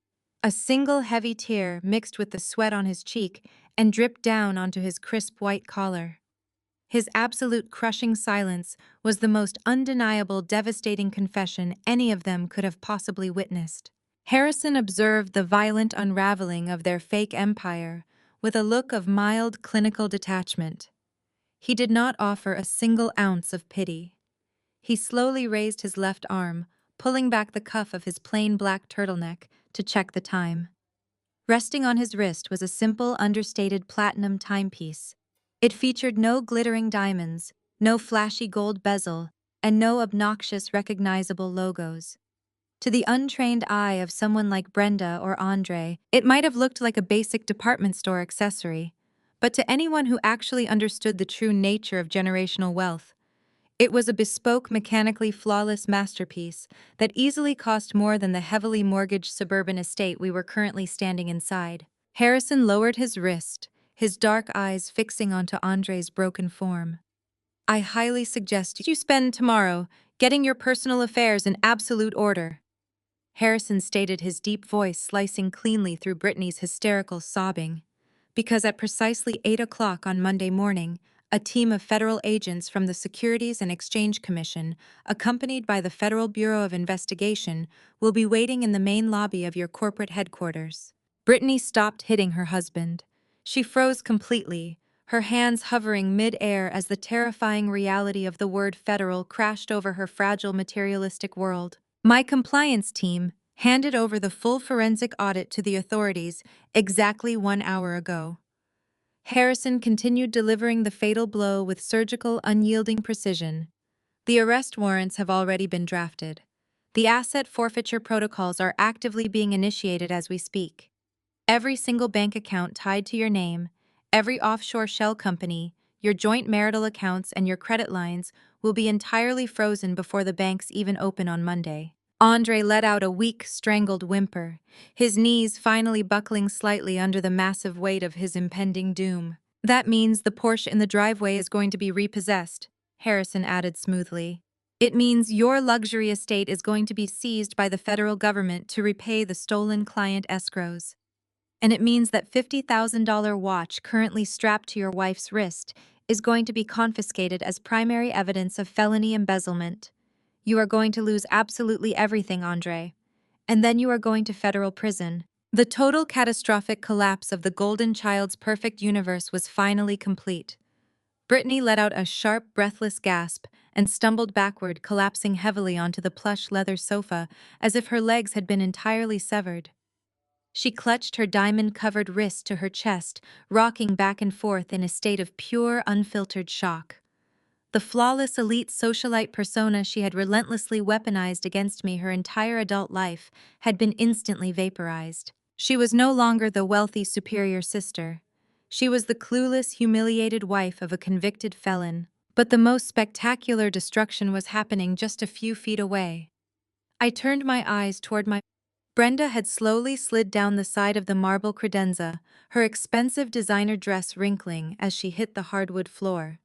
She sat there in a crumpled, pathetic heap, clutching her pearl necklace so tightly her knuckles were stark white.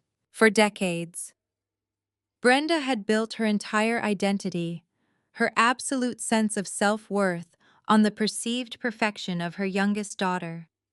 Brittany and Andre were her ultimate trophies.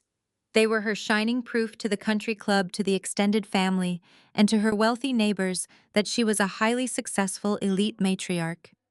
She had ruthlessly sacrificed my college fund, my emotional well-being, and my basic human dignity just to protect and elevate their glamorous facade. She had eagerly tolerated my father's failing business because she could always point to her rich son-in-law as proof of her family's inherent superiority. Now that entire foundation was completely obliterated. The wealthy business partners Thomas had invited to the Christmas gala were already quietly moving toward the coat closet, desperate to flee the toxic radioactive fallout of a federal fraud scandal. The extended relatives were whispering furiously to one another, their eyes wide with shock and judgment. Brenda was experiencing the one thing she feared more than death itself. She was experiencing absolute, unrecoverable public humiliation. Her golden child was ruined. Her prized son-in-law was a common thief heading to prison. Her husband was a sweating, bankrupt fraud. Every single thing Brenda valued, every shallow materialistic metric she used to judge the world, had been violently stripped away in less than an hour. She looked up from the floor, her makeup completely ruined by silent, frantic tears, and she locked eyes with me. There was no superiority left in her gaze. There was no condescension. There was only the hollow, terrified realization that the daughter she had aggressively labeled a pathetic failure was currently the only person in the room left standing on solid ground. I held my mother's devastated stare without an ounce of pity, savoring the absolute poetic justice of her total destruction. The heavy silence in the room was suddenly broken by the rustle of expensive silk. I shifted my gaze back to the leather sofa. Brittany, who just moments ago had been curled into a tight, trembling ball of sheer panic, was slowly rising to her feet. I watched in morbid fascination as the terrifying reality of her husband's impending federal prison sentence seemed to completely wash right over her, sliding off her polished exterior like water off a heavily waxed luxury car. For a normal person, this level of catastrophic ruin would trigger profound grief or furious anger at the partner who had deceived them. But Brittany was not a normal person.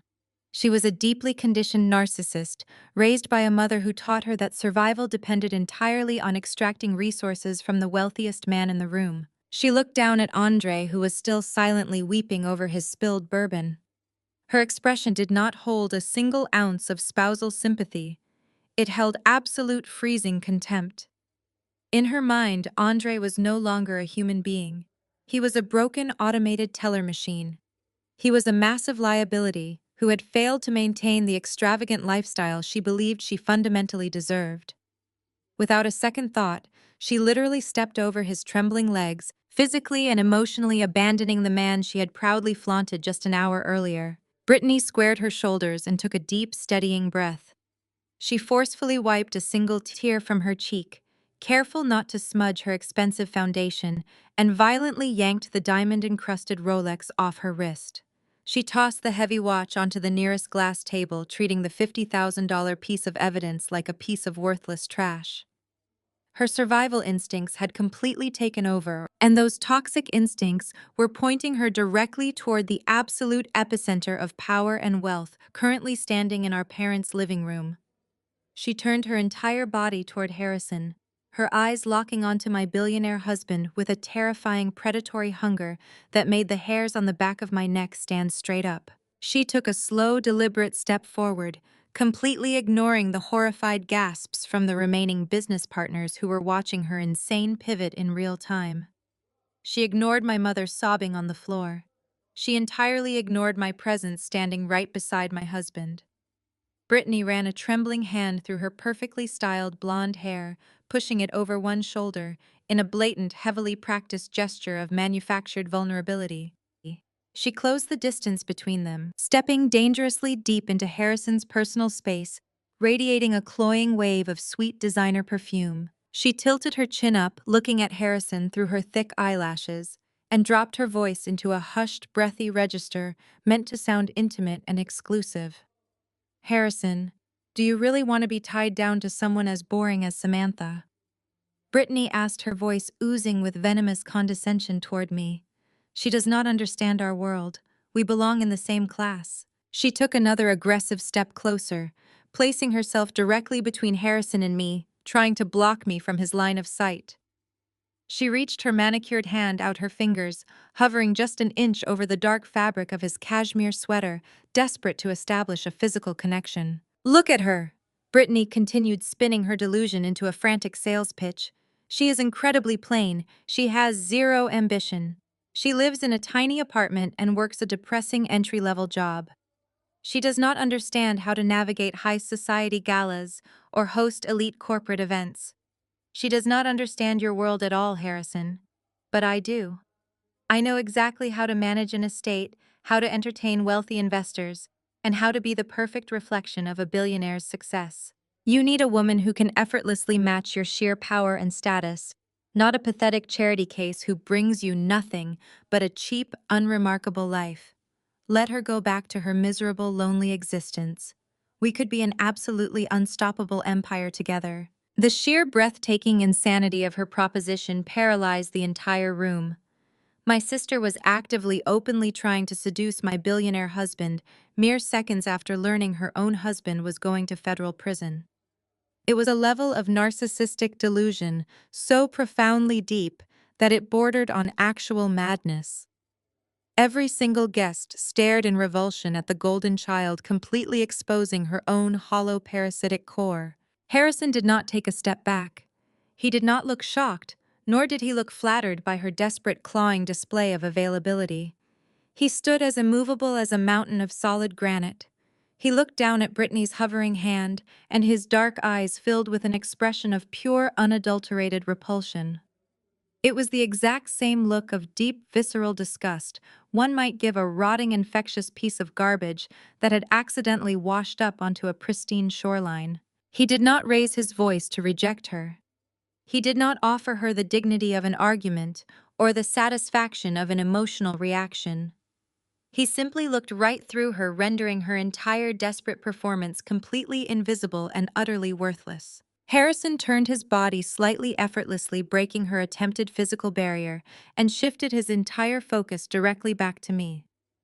The freezing clinical contempt in his eyes instantly melted away, replaced by a deep, radiant warmth and profound respect that took my breath away. He reached out and gently took my hand, intertwining his fingers securely with mine in a quiet, undeniable display of absolute devotion. Darling, did you forget to tell your family about your firm? I smiled at Harrison, feeling the incredible, unshakable bond we shared. I squeezed his hand, drawing strength from his unwavering support, and then turned my attention back to the horrified faces of my parents and my deeply delusional sister. Brittany was still standing entirely too close, her face contorted in a mix of rejection and profound confusion. I stepped forward, forcing her to physically back away from my husband. It is actually quite hilarious how little you all know about me. I began, my voice projecting clearly across the silent living room. For over a decade, you have aggressively mocked my career. You called my job depressing. You told your wealthy friends that I was a struggling entry-level employee who desperately needed financial intervention. You assumed that because I do not wear $50,000 watches or drive flashy sports cars, I must be living paycheck to paycheck in absolute misery. I let out a soft, genuinely amused laugh. The truth is, I never corrected your relentless insults because your sheer ignorance was the greatest protective shield I could have ever asked for. I did not want your toxic, grasping hands anywhere near my actual assets. I do not work at a basic consulting firm, Brittany. I own the firm. I am the sole founder and chief executive officer of Vanguard Risk Management Solutions. The name Vanguard caused another massive ripple of shock to surge through the room. Thomas gasped loudly, his hands flying to his mouth as the pieces finally clicked together in his desperate, calculating brain. Brenda looked as though the polished hardwood floor had just completely vanished beneath her designer shoes. Yes, I built my own firm entirely from the ground up. I continued, ensuring every single syllable landed with maximum devastating impact. I started it in my tiny apartment right after you all decided I was the family disappointment. I worked 80-hour weeks. I took on the most disastrous high-stakes corporate crises that no other firm wanted to touch. I built a flawless reputation in the financial sector through relentless dedication and pure, unfiltered competence. Last quarter, independent auditors officially valued my consulting firm at a highly conservative $15 million. Brittany let out a weak, sputtering gasp. She shook her head violently, completely unable to process the staggering reality that her supposedly pathetic, boring older sister was a self-made millionaire. She looked wildly from me to Harrison, her brain scrambling to find a new angle of attack, desperately trying to salvage whatever tiny shred of superiority she felt she still possessed. "You are just riding his coattails!" Brittany spat, her voice trembling with intense, bitter jealousy. "You found out he was a billionaire and manipulated your way into his bank account. You are just a gold digger pretending to be an independent woman." Harrison let out a sharp, booming laugh that echoed beautifully off the vaulted ceilings. It was a sound of pure, joyous mockery directed entirely at my sister. My husband pulled me closer to his side, wrapping his arms securely around my waist. "I met Samantha exactly 2 years ago in a heavily fortified corporate boardroom in Manhattan," Harrison announced proudly to the stunned room. My firm was facing a catastrophic public relations crisis that threatened to completely derail a major international merger. My legal team told me the situation was entirely unsalvageable. Then Samantha walked into my boardroom. She did not bat her eyelashes at me. She did not ask about my net worth. She looked me dead in the eye, told me my crisis management protocol was completely garbage, and then proceeded to save my company from a massive financial disaster in less than 48 hours. I looked at my sister's pale, trembling face, savoring the absolute destruction of her shallow, gold-digging worldview. "We did not meet at some pretentious country club gala," I explained smoothly. "I did not hunt him down for his money because I actively make my own. We met as absolute equals. We bonded over our shared ambition, our mutual respect, and our relentless drive to build something meaningful." Harrison does not want a highly decorative, deeply insecure trophy wife who relies on stolen client escrows to buy designer handbags. He wants a partner who can stand shoulder to shoulder with him in the trenches. "I wants a woman who commands her own boardroom." Brittany took another unsteady step backward. The devastating realization that she was completely outmatched, completely outclassed, and completely ruined finally crashed down upon her fragile shoulders. Her entire identity had been built on a foundation of absolute, unrelenting vanity. She had spent her whole life believing that putting a designer label on a hollow, cruel personality made her inherently superior. She thought my lack of flashy accessories meant a lack of ambition. She thought my quiet private life was a sign of total defeat. I stepped closer to her, closing the distance until I could see the fresh tears of profound humiliation welling in her eyes. I did not feel an ounce of pity for the woman who had spent my entire existence actively trying to make me feel small. I looked at the red, irritated mark on her wrist where the stolen diamond Rolex had been just minutes prior. Then I looked her directly in the eyes, delivering the final crushing blow with surgical precision. "I am not boring, Brittany," I stated quietly, my voice carrying an undeniable, devastating weight. "I am just busy building a massive corporate empire while you were busy spending stolen money." The words struck her like a physical attack. Brittany crumbled completely. She let out a loud, pathetic sob, hiding her face behind her hands as she shrank away from me. The flawless, confident golden child was entirely gone, leaving behind nothing but a terrified, broke accomplice to a major federal crime. The silence in the room was absolute, a perfect monument to my total, undisputed victory. My mother remained frozen in the background, her shallow breathing sounding incredibly loud in the otherwise entirely silent room. My father refused to look up from his polished shoes, fully paralyzed by his own massive failures. The toxic spell over my life was permanently broken forever today. Section 19,000 words. Harrison smoothly adjusted his grip on my hand, signaling that our absolute destruction of this miserable household was officially complete. We turned our backs on the pathetic ruins of my family.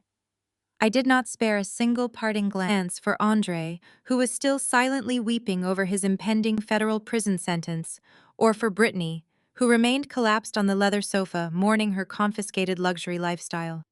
They were no longer my concern. They were merely ghosts of a past I was fully prepared to leave behind forever. Harrison retrieved my wool coat from the mahogany rack near the grand entryway. He draped it gently over my shoulders, his touch providing a sharp, comforting contrast to the suffocating chill that had always permeated this house. He slipped into his own dark winter coat, his movements unhurried and precise. We walked toward the massive front double doors, our footsteps echoing loudly against the polished marble floor. The remaining guests parted like the Red Sea, practically pressing their backs against the walls to clear a wide, unobstructed path for us. They looked at us with a mixture of profound shock and deep reverence, fully understanding that they had just witnessed a brutal, flawless execution of corporate and personal justice. We were mere inches from the brass door handles when a sudden, frantic movement caught my peripheral vision. Brenda launched herself across the foyer with a terrifying, desperate burst of speed. The elegant, composed matriarch was entirely gone, replaced by a wild, unhinged woman, completely unbothered by her ruined makeup and disheveled designer dress. She physically threw her body in front of the heavy wooden doors, spreading her arms wide to block our exit. Her face was red and streaked with mascara. Her chest heaved as she gasped for air, actively preparing to launch into the performance of a lifetime. She had lost her wealth, her social standing, and her golden child. The only weapon she had left was pure, unfiltered guilt, and she was preparing to wield it with everything she had. "Samantha, you cannot simply walk out that door!" Brenda screamed, her voice cracking with manufactured hysteria. Her shrill cries bounced off the vaulted ceilings, forcing the lingering guests to witness her final, humiliating meltdown. "You cannot abandon your own flesh and blood in our darkest hour of need. Your father is facing absolute bankruptcy. Your brother-in-law is being unjustly targeted by federal agents. Your sister is losing her entire beautiful estate. Our entire family is collapsing right in front of your eyes, and you are just going to walk away to your luxurious New York penthouse." She took a step toward me, tears streaming down her face aggressively, attempting to paint herself as the ultimate victim of a cruel, heartless daughter. "We gave you everything," Brenda wailed, clapping a hand over her heart in a dramatic display of maternal agony. "We put a roof over your head. We raised you. We sacrificed our own happiness to ensure you had a good life. And this is how you repay us.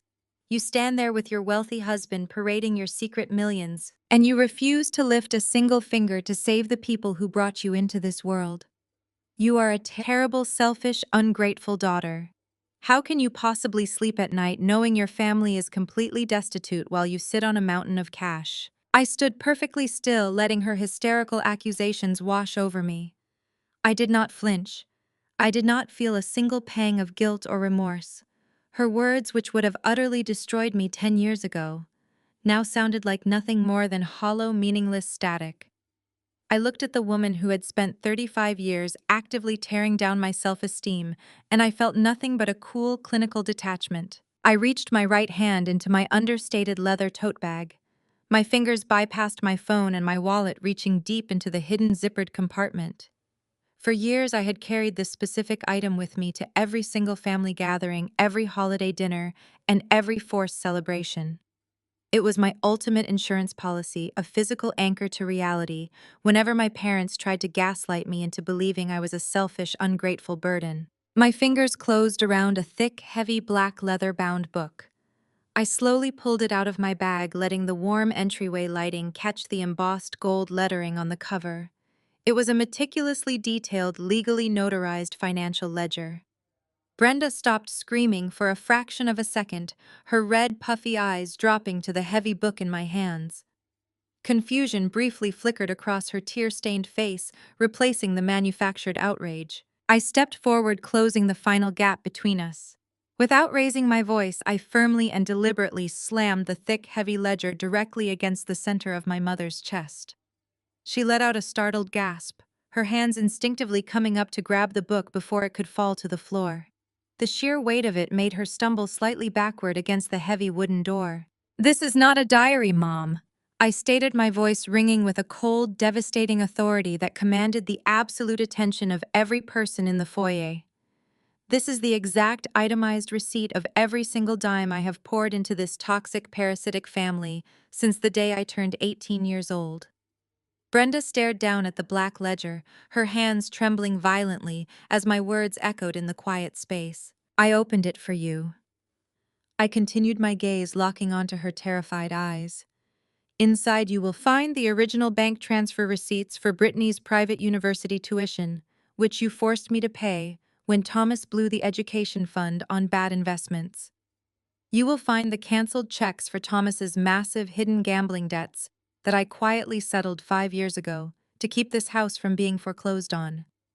You will find the payment records for your endless absurd vanity projects, the country club, dues, the luxury car leases, and the extravagant vacations you guilt-tripped me into funding just so you could maintain your fake elite social status." I took a deep breath, savoring the absolute destruction of her final desperate narrative. I tracked every single transaction, I said, ensuring my voice carried the full weight of my final verdict. "The total comes to exactly $312,000.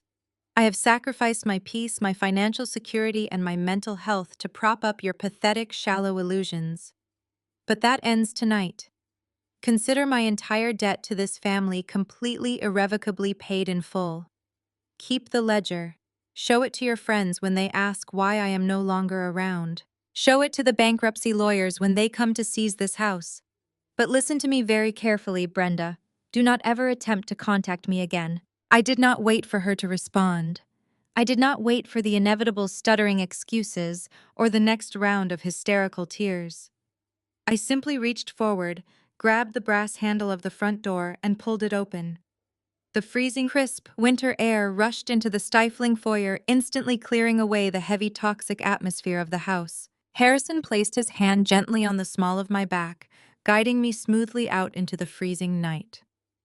We walked down the snow-covered driveway toward the waiting black car, our footsteps crunching loudly in the quiet, peaceful darkness.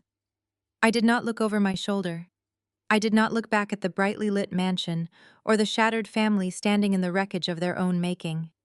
I looked straight ahead, stepping confidently into a brilliant, beautiful future that belonged entirely to me. 6 months later, the dust from that explosive Christmas Eve had fully settled, leaving a landscape that looked entirely different from the carefully manicured illusion my family had aggressively maintained for decades. The wheels of justice, particularly when accelerated by a massive, irrefutable forensic audit from Vanguard Holdings, moved with absolute devastating efficiency. Just as Harrison had promised, federal agents from the Securities and Exchange Commission were waiting in the gleaming glass lobby of Andre's investment firm at exactly 8 o'clock that following Monday morning.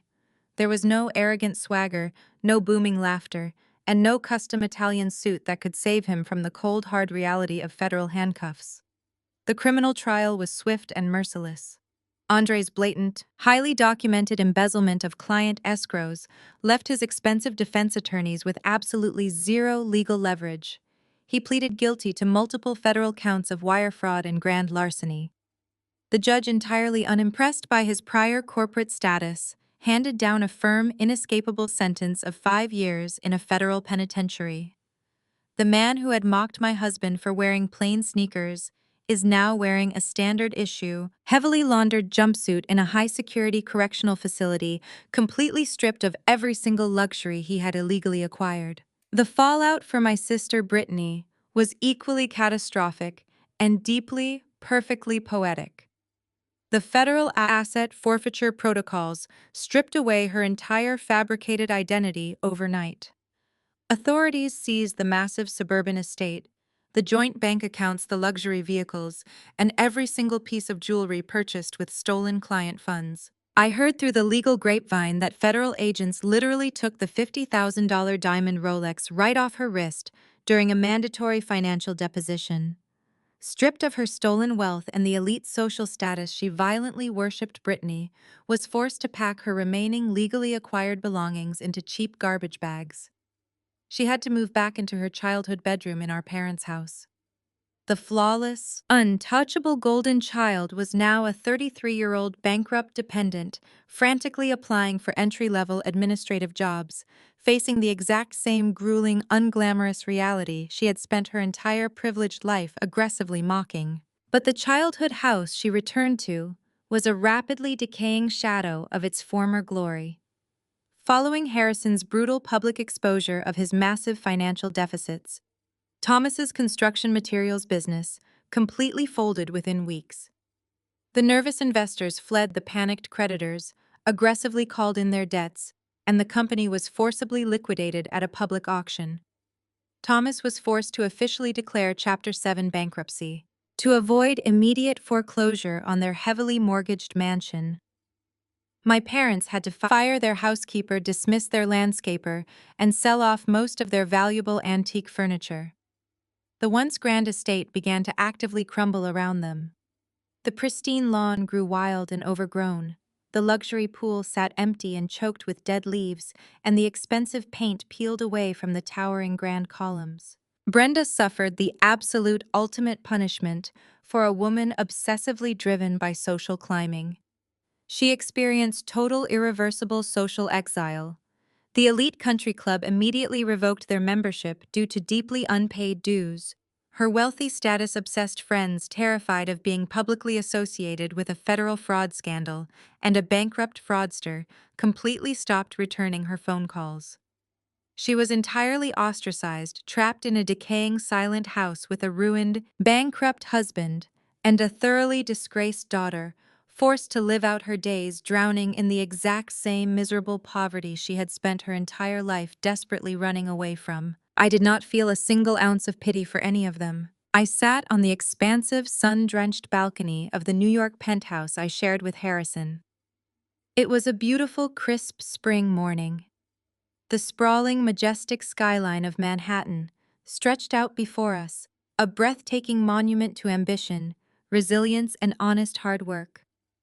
The air up here was clean, fresh, and entirely free of the suffocating toxic weight that had choked my entire childhood. Harrison sat across from me at the small glass table, quietly reviewing a complex financial report on his tablet while gently resting his foot against mine.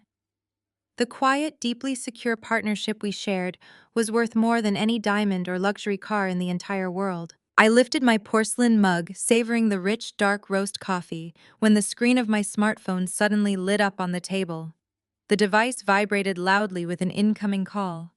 The caller identification displayed a single name: Brenda. 6 months of absolute unbroken silence, and now firmly trapped in the miserable, inescapable consequences of her own horrific actions. My mother was desperately reaching out. In the past, seeing her name flash on my screen would have triggered a massive, paralyzing spike of anxiety.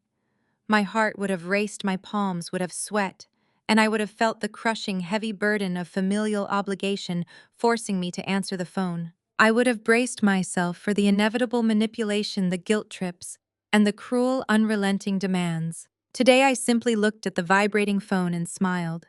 It was a calm, completely genuine smile born of total, absolute liberation.